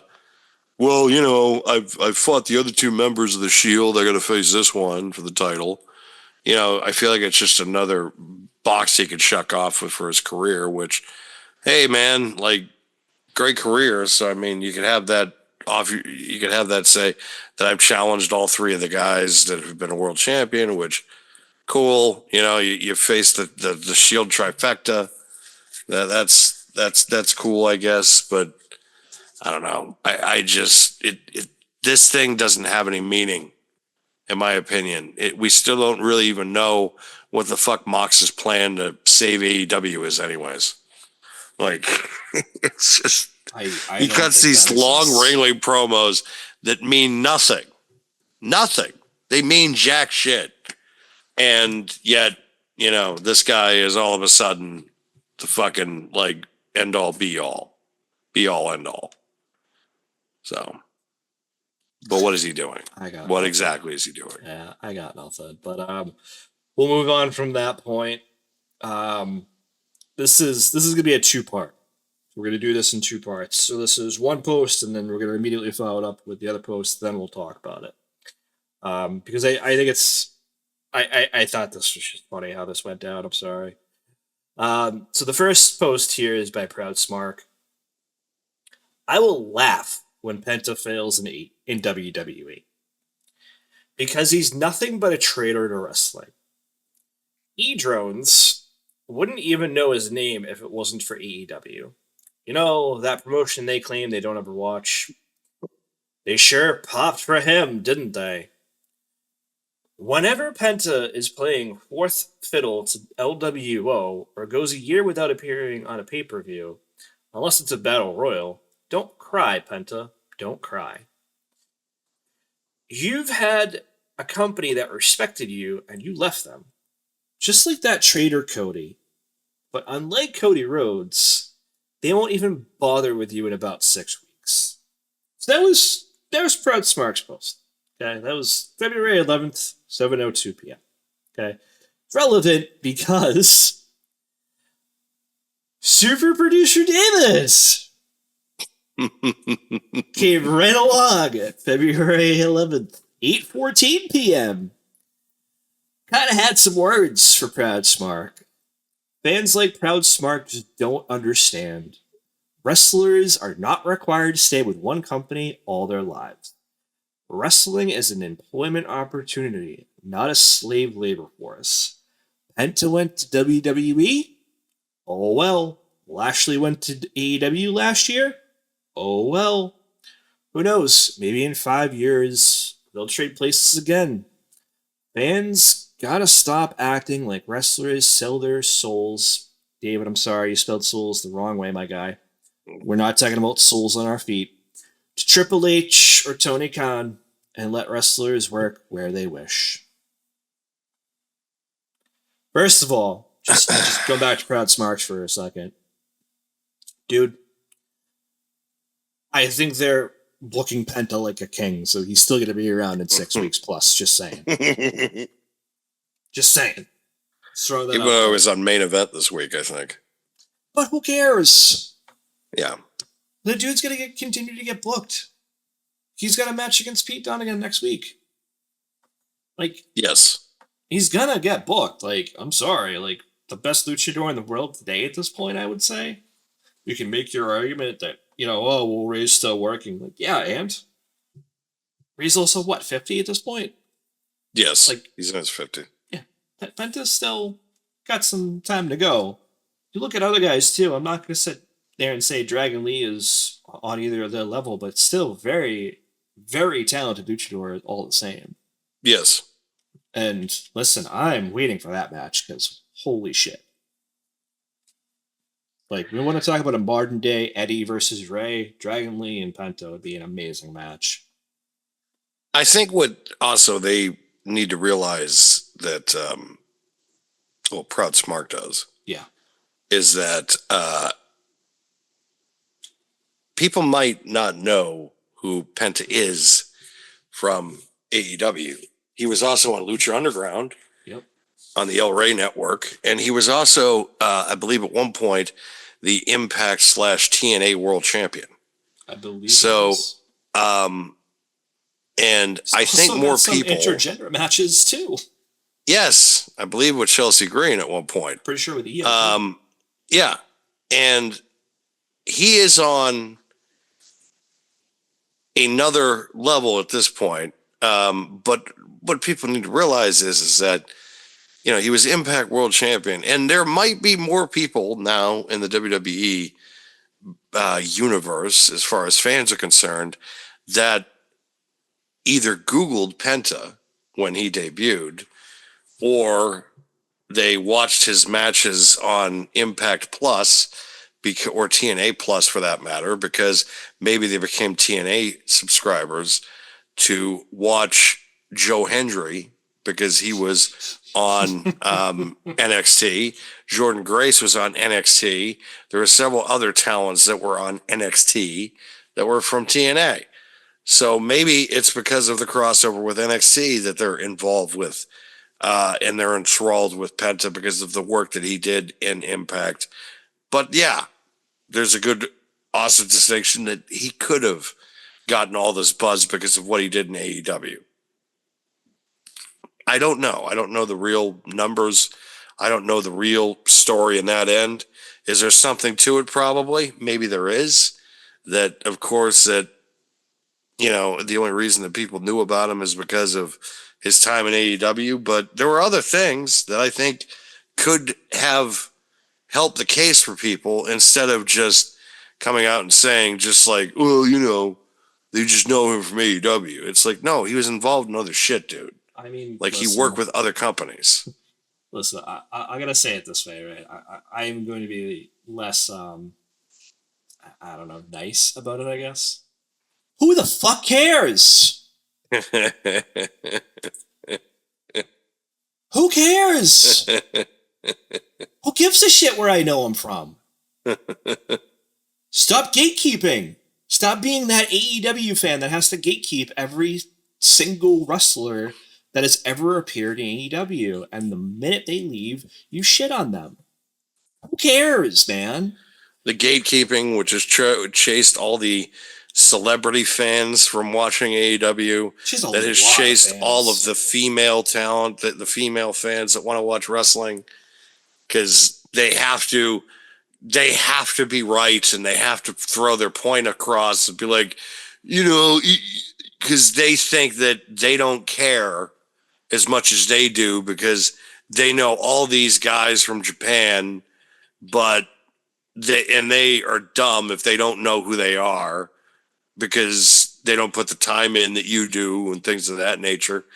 But look, I've been a fan for 35 plus years, and there are guys in Japan that I have seen, and I've only seen a few of their matches, and it's like, yeah, some of them are really good, but also some of them is just like, yeah, this is boring. But for me, it's never really been about a move set or like well, that guy just cool moves and things like that. I mean, yeah, there are some guys that do that, which are fun, but to me, it's always been a story-based industry. It has always been story-driven for me. And that has... The thing is, I agree with you 100%, but the only caveat I would add to that is what happens in the ring should also tell that story. Correct. Right. And that comes down to the moves that they do. Whether it be a fucking 450 corkscrew, ollie, 220, whatever the fuck off the top rope, I don't give a fuck.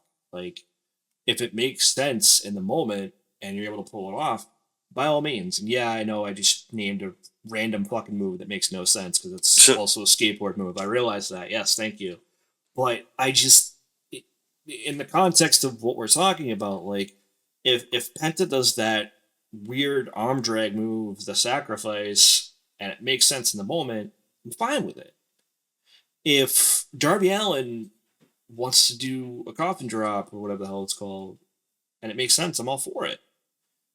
And there are those other guys and those other movesets that I might not care as much. Like, I think the Chaos Theory is a rolling German suplex. It doesn't do anything for me, but he does it and it looks good and I'm okay with it. Right. Like, is the Crossroads like the most effective move? No, it's just a variant of a cutter. It's a rolling cutter. Exactly. It doesn't matter to me. Dude, the Superman punch is the stupidest move in the world to me. I still enjoy the way Roman hits it sometimes. Yes, If especially when he hit that like power bomb into like the table last Oh my year. God, Immediately yeah. threw him in, and then dropped him with the Superman punch. Yep. I was like, that should be a super move. Like, goddamn. Seriously. But that's the thing, man. It's like I don't care. But the one thing I have to kind of go back to with the whole post by Mark is first of all, as I said, who the fuck cares? Second of all, don't gatekeep a wrestler. You want to gatekeep certain things of your industry. I totally get that. But first of all, if you're just gonna like shit on somebody who's just starting to watch it because they don't know all the things you know, you are what's wrong with wrestling fans. That's the first thing without I'm gonna question. say. But on top of that, listen, like you and I have been through this, having lived in the New England area when Tom Brady left and went to Tampa Bay. Ugh. Yeah. Listen, I bring this up. because it's the perfect thing to bring up in this context of the conversation. Were there people that were mad about it? Yes. Were there people that were happy for Tom about it, but still unhappy that he's leaving our team? 100%. And that's the thing that as wrestling fans we have to remember too. It is a business. Sports, entertainment, whatever you want to call it, it's all the same. It's a business. If somebody wants to leave, quote unquote, your team to go to a quote unquote other team to quote unquote play for them, that's their prerogative. It doesn't mean they're a fucking traitor. It just means they want to go and either collect a payday or they want to go be with said talent, or maybe they have friends over there that they want to work with. Whatever the case may be. Listen, like Edge, Cope, dude, let's be real. He went because Christian was there. Yeah. He maybe goes for other matches and stuff too, sure. But he's going because Christian's there. Right? Like, True. it's gonna happen. Why did Gronk go to Tampa Bay too? He wanted to keep playing with Tom Brady. Exactly. So don't hate them for that. Be happy for them. Don't be a dick. That's all I'm gonna say. It's the truth though. Like it is. Like I know we don't want to talk about Tom Brady going to Tampa Bay, but No. the analogy just it fits so well. I was originally pissed, but I was more pissed because it was like COVID had just started. And he decided no, we to suck again. Yeah, it's just like it was like getting kicked in the balls after shit's already going terribly. Yeah. It was just like, oh, really? Great, thanks. You know, it's funny if But they I won got that over year, it. If they won got that year, I over don't it. think he would have gone. Probably not. If they kept Antonio Brown, they probably wouldn't have. That's true too. But that was a But little other issue. Yeah. uh, I blame him for that. But yeah, it is what it yeah, is. that was his own stupidity. I agree. All right. You don't piss off the owner. Well, I don't think it was that he was pissed off at him. I think it was the pending possible court case. Oh, that the he did- litigation yeah. too. Yes. Which I don't even think happened. No, Didn't that even ended happen. up getting thrown out. So Yep. But I got one more post. I think this is the perfect one to end on too. So this is why I selected it. But this one is a little bit of a long one by Ripper here, but it's some good conversational piece that I think we can talk about. So Ripper says, I am just gonna go ahead and say it. The Tribal Chief Roman Reigns, all caps, because caps equals important, is the best character WWE has ever. Yes, this includes your Kanes and your Undertakers. For years, people, myself included, he says, consider the Undertaker the greatest character in wrestling. However, I think Roman Reigns is a better written character with more depth. Undertaker is probably the greatest act in pro wrestling, which is different from being the deepest character. Roman Reigns, however, goes meta. You did not just say that, dude. He is absolutely hated. WWE wanted people to acknowledge him, and they did everything in their power. And despite that, Roman was probably the most hated top babyface of all time. Eventually, he used that. He made us acknowledge him. And this is coming from someone who used to be a hardcore Roman hater. His character arc makes sense. His every choice he makes has a reason. And same goes for those around him. Roman elevates people around him. You wouldn't have had your main event Jey Uso if it wasn't for Roman. That's true. Speaking of which, The Undertaker burned down the childhood house, which is the origin story of Kane. Kane tried to unalive Undertaker multiple times and vice versa, and yet they somehow ended up working together. Yeah, dude, that's pro wrestling. What do you want?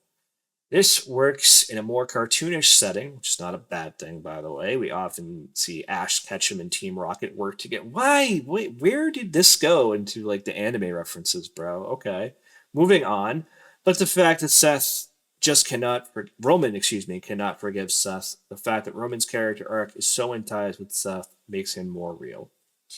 Which is why I'd say Roman did something that neither Mark nor Glenn, real life Undertaker and Kane, by the way, he made a character that actually has consequences. Roman Reigns' greatness is on another level. Yeah, there's an apostrophe there, not a is. And this pisses you off. Wait till I make my post for who I think is the best AEW character, with reasoning, of course. I did not pull that because I wasn't about to, obviously. So yeah, it was a lot to get through, as you could probably tell by my stumbling around. But what is your take on that, Dan? Do you think that he's wrong and Roman's not the best character, and your Undertakers or Kane's, at least insofar as that he put it, or other characters maybe are better characters than Roman? Do you think it's Roman? What do you think? Well, I think as far as depth is concerned, let me do this in two parts. Okay, so Go for it. the Undertaker and Kane characters in 1998, all you needed to do was just come up with a backstory, and people were just like, oh, okay. And they just went with it. And you really didn't need to worry about the minute details, because we're still in a phase where internet is in its infancy and things like that. There was still that kind of smoke and mirrors act that this was real. Like, it wasn't like, even though WWE was always straightforward and be like, it's a sports entertainment, but there was still that cloud of mystery that kind of, the curtain wasn't completely pulled back on the industry yet, as far as the internet jumping in and things of that nature. So you didn't have to have much depth. And I don't think they were thinking about depth either with the characters and the story between The Undertaker and Kane. I will say that Roman Reigns, going on like a 4.5 year trajectory, and the amount of feuds, the amount of angles that he has been involved with, you look at the fact of that, even before he became the tribal chief, the fact that he won and beat The Undertaker at WrestleMania, became the second guy to do it. And the next month, he's putting over Braun Strowman clean on pay-per-view, and that made Braun Strowman a household name. But we go to what he has done with the tribal chief character in the last 4.5 years, where almost immediately he was able to get Jey Uso over as a singles competitor in those matches that he had with him in late 2020, including the Hell in the Cell match that turned out to be just one of those emotional performances from Roman, where at some point he's just crying in front of Jimmy and then chokes Jimmy out with a guillotine. The depth, and as far as ability to create talent and make people main event talent, like Sami Zayn, and everybody that's been brought into his little universe that he has, his little island, the island of relevancy. Oh, there it is.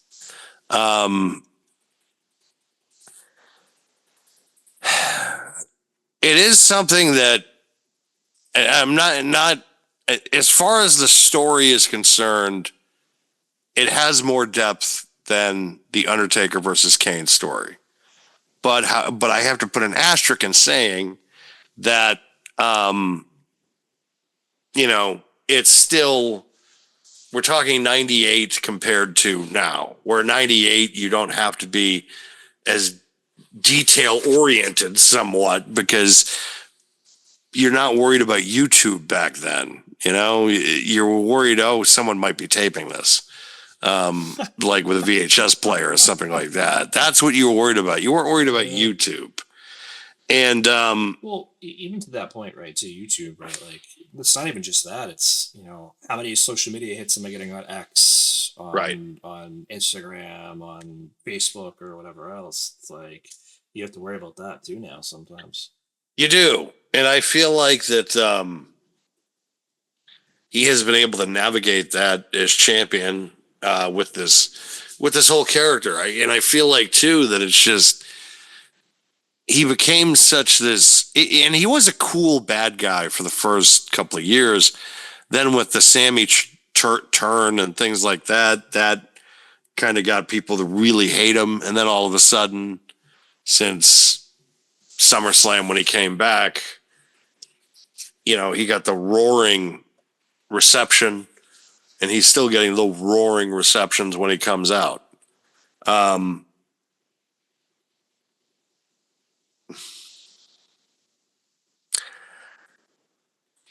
I would put him in my top 10. If he would be in my top 10 or 15 all time as far as wrestlers are concerned. I can understand his thought process in saying that The Undertaker may have been the best money act. And it's like, because I think about that streak and it's just, that was a 21-year story. I felt like of just, how he's going to how can I retain this? You think about too, that period of time between 2009 and 2012, he had 4 consecutive matches against Triple H and, Shawn Michaels and Triple H respectively. And it's told this really deep story because the first one was Shawn and who's the better man.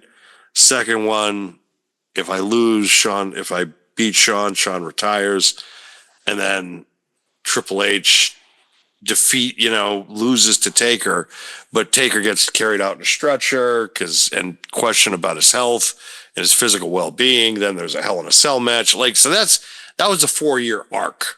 Right.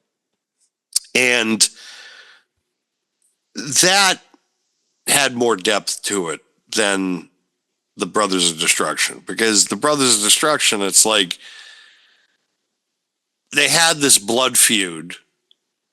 Yeah. They had this blood feud. And then all of a sudden in like 4 or 5 months of WrestleMania 14 and Kane being set on fire in the Unforgiven match, and then Taker interferes in the matchup that he has with Steve Austin, costs Austin the title because he says, I didn't want, because if Kane lost the first blood match, he would have to set himself on fire. So Taker was like, I didn't want him to set himself on fire.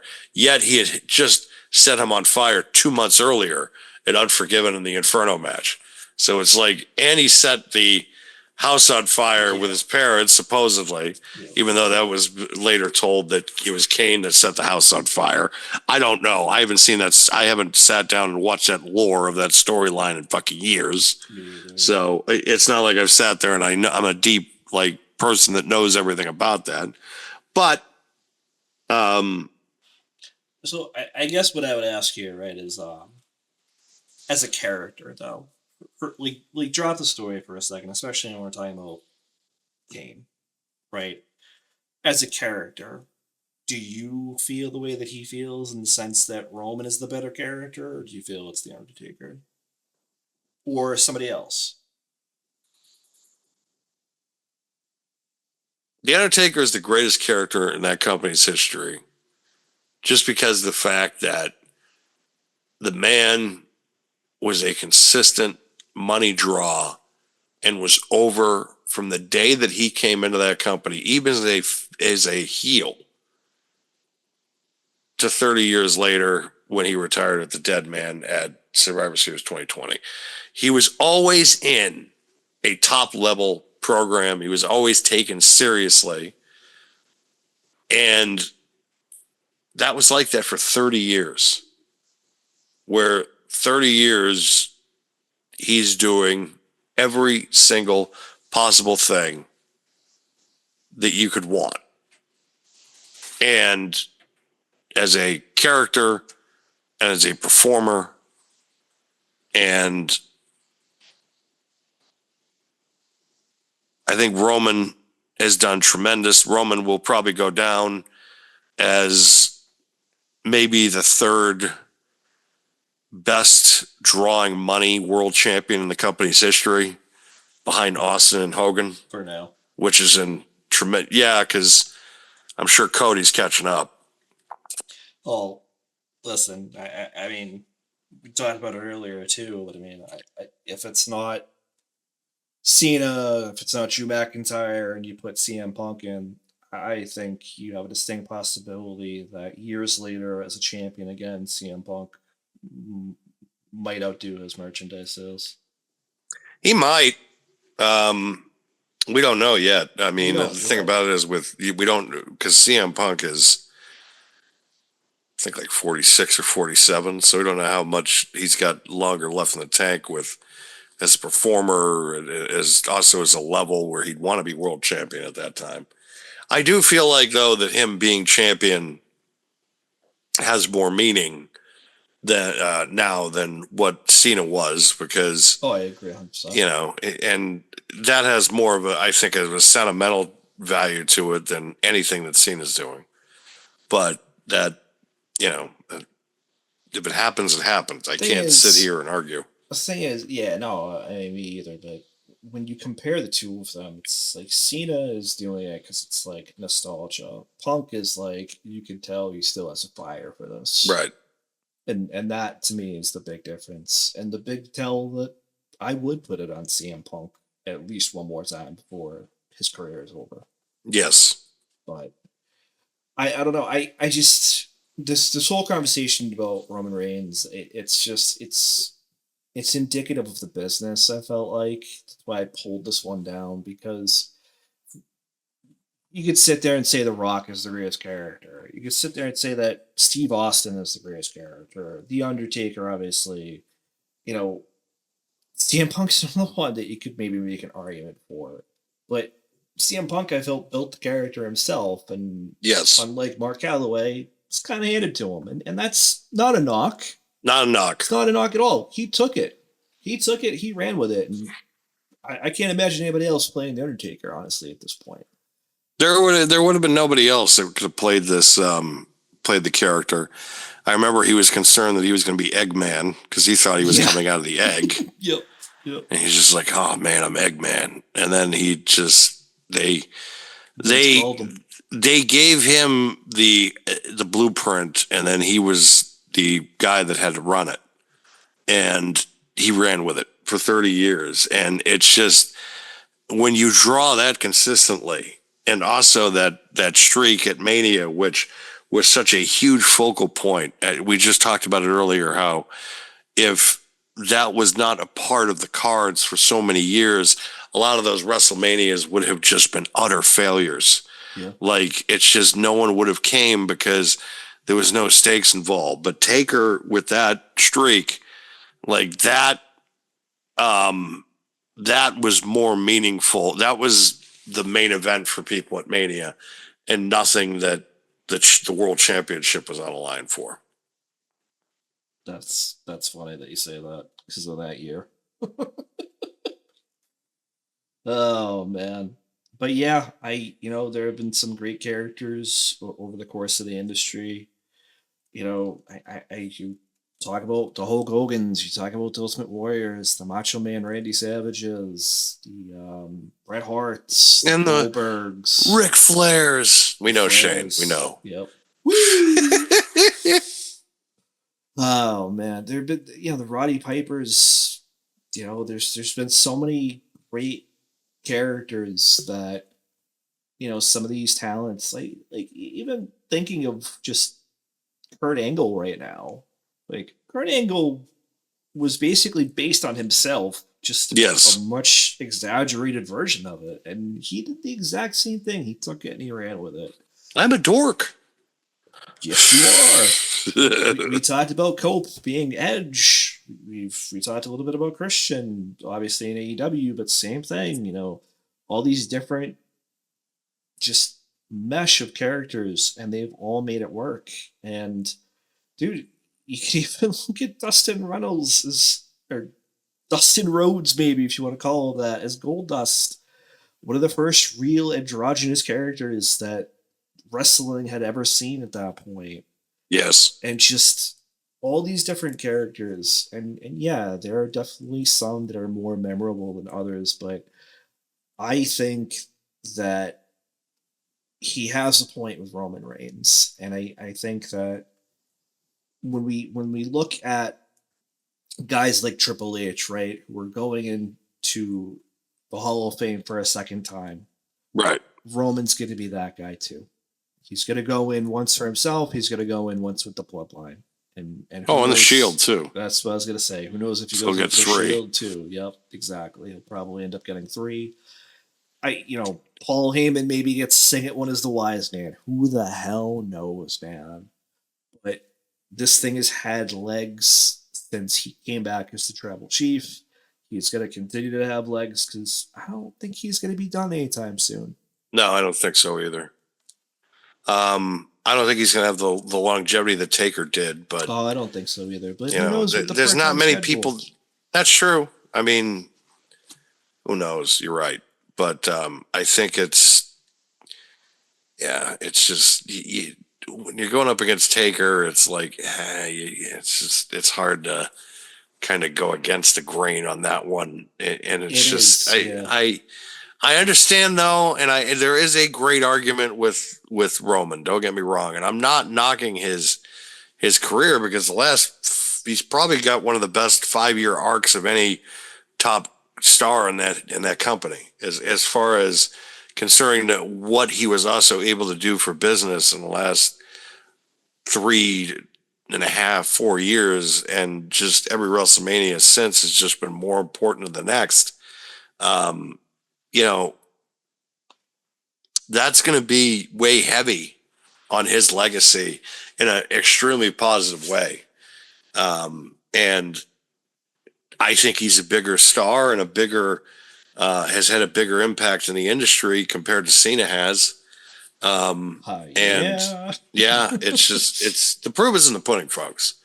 Like the argument, it's really not even an argument as far as who I think is a better draw, because in a bigger draw, and I feel like it's Roman. And it's just the proof is there. I think he's proven to everybody, and as far as the numbers are concerned, he is a much bigger and better star for the industry than what John Cena did, and he's done it in like a third of the time. I think he needed to be. I don't want to say need is the right word, but he was built up a little bit better too. Cena got the doctor. He got ruthless aggression. Then he got the Doctor of Thugonomics, and then he got what I just call as the Marine. I don't even call it Super Cena. I just call it the Marine. Ruthless aggression. And I feel like him being as big as he was squashed a lot of other careers. We've talked about that. Oh, before. without question. Whereas Roman was completely different. He might have squashed Cody for that 1 year at 39, but I mean, listen, at the end of the day, we could always debate if that was the right call, but I mean, we got main event Jey Uso out of it, so you can make the argument that it was worth it at that aspect. Absolutely. But any other closing thoughts from you, my dude? Nope. God, I love some of these quick episodes sometimes because we're just like, all right, it just got right to the point. Yep. And I didn't ramble as much, which is good. Dude, I've been muting at least 10 times because I had a yawn, so Yeah, I know. I'm trying to keep you on point today, don't worry. I know. I understand 100%. But yeah, I think that's it for us this week here on Pro Wrestling World Talks. Be sure to catch us on Spotify or Apple Music, or podcast for that matter, not Apple Music. And catch us on YouTube on Diamond Podcasting Productions. Mac, you got anything else to close us out? No, I think next week we'll have a better view of what Elimination Chamber is going to look like. We got a couple qualifying matches coming up in the next few days, few weeks, so we'll probably have a better look at what's coming for that. And yeah, we'll probably talk about that. Well, we might have to talk about your belts too, Mister. Oh yeah, Mister, I bought some belts. A little bit of a belt collector lately. I got the knockoffs. Yes, the belt collector. Hey, there's nothing wrong with knockoffs. I've said that 1,000 times. You have been Nothing wrong with knockoffs, my friend. So I'll just say it now. But I got the undisputed WWE title, the new one that Cody has, that Roman first debuted with when he surpassed. Very 1,000 nice. Yep, Very nice. nice. I like that one. That one's probably the cheapest of the three in terms of quality. The other one is the old World Heavyweight Championship, the Big Gold as it's called, from NWA WCW days. That one is definitely a knockoff as well. You can kind of tell when you pick it up, but it's still good quality. And the best of the three is the Winged Eagle. And it's the Winged Eagle that has the old school WWF primetime logo. Yes, that's the one I have as well. I'm very happy. At first, I didn't think it was that one. I thought it was the newer one where it had the new, WWE logo, not the WWF logo. But as soon as I opened it, I was pleasantly surprised that I got the old logo with it. So I was very happy. And that one is probably the best of the three qualities too. So of course, the one that should be the best quality is the best quality. Of course. No, that's the way it should be, without question. Yep. I might upgrade my my WCW championship. They have a company by the name of Fandu puts out a championship for that one, and it's reasonably priced. I did. When I went to the Hulk Hogan signing, there was a guy that had, I think, a Fandu belt, and it was the WCW Championship belt. And it was nice. It was sturdy. It was hefty. And I remember asking him, I'm like, how much you pay for this? $800. Oh my god. And I just handed it back to him, and I was just like, here you go. Because at that point, I was afraid to touch it.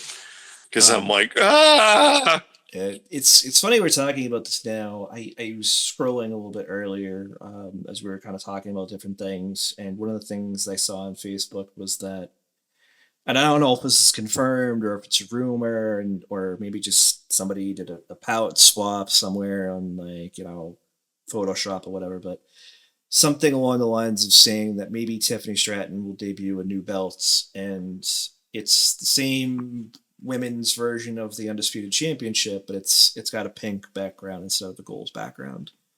And I'm like, okay with that. Yeah, and I was like, you know what? Like, I'm not a girl, but that actually looks like that would look pretty sweet on her. I know it would. Like, I actually like that idea. Like, and there are certain talents that it's just not the spinner belt. That's all I'm gonna say. There are certain talents that I think deserve the right or ability to make customizations to a championship. Agreed. Tiffany, I think, is in that category. And I don't want to say she is, but I would say this, just spitballing this idea right now. If she faces Charlotte Flair and she beats Charlotte Flair, I'm all for it then at that point. That would Right. put her in massive discussions if she wins. I agree, and that's why I'm saying I think at that point do the color swap at that point and remove the gold from the plate, put the pink on the plate like we're talking about right now. Still got the WWE logo in front of it. I think for her that This would is going to be a lot of people pissed off. You think so? Yeah, If it's Charlotte Flair or if she beats Charlotte Flair? if Charlotte Flair beats her, Oh yeah, there'll be a lot of people pissed off. I'll be pissed for sure. Yeah, I'm happy. I'll be taking the Monday and probably the Tuesday after WrestleMania off at that point. well, I have that off thanks to Patriots Day. So what the funny part about this whole thing is that usually I take, and I just realized this week, I usually take that Friday and that Monday off, just because I'm usually, getting prepared for the weekend, and I know Monday it's going to be a hangover. Not because I've been drinking, it's just the getting energy. through it all, It's yeah. just getting through it all. It's just, but this year I not only have to combat with the fact that it's 2 days again, but it lands on Easter weekend, And on 420. and 420, which, hey, some great deals. That'll be that day. Like that second night will be like, wow. Like, what do you got for me today? Because that'll be, that part of it would be a blast. Plus, too, if I have to go to multiple dispensaries that day, depending on where brunch is, right? I mean, listen, like I said, I just hope my family isn't watching this episode, or any of the episodes for that matter at this point. I feel like, but listen, I mean, I might just go somewhere just to not go to Easter and just enjoy myself. Right? I mean, I don't know. It depends, really. Depends where we're going. Like it depends what the family plan is, because there are venues that are good, and then there are other ones I'm just like, I don't care if we ever come back to this place again. Like if it's Wright's Chicken Farm, hell yeah, I'm there, baby. Just because the fact it's just it's a perfect place to go, especially on 420. Never-ending chicken and fries. Keep them coming. Then you go down the street, there's Wright's Dairy Farm that has really good cakes and pies and all that good stuff. Nice little thing in Rhode Island for all you people out there. Again, keeping it local here on the program.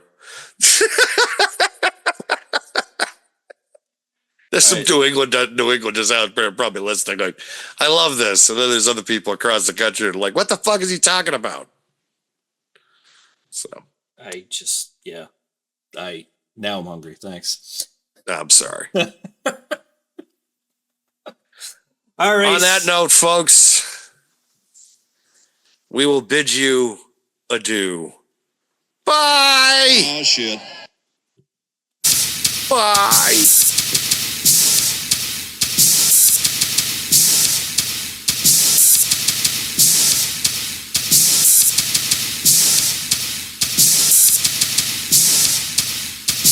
Cornbread, damn it, cornbread.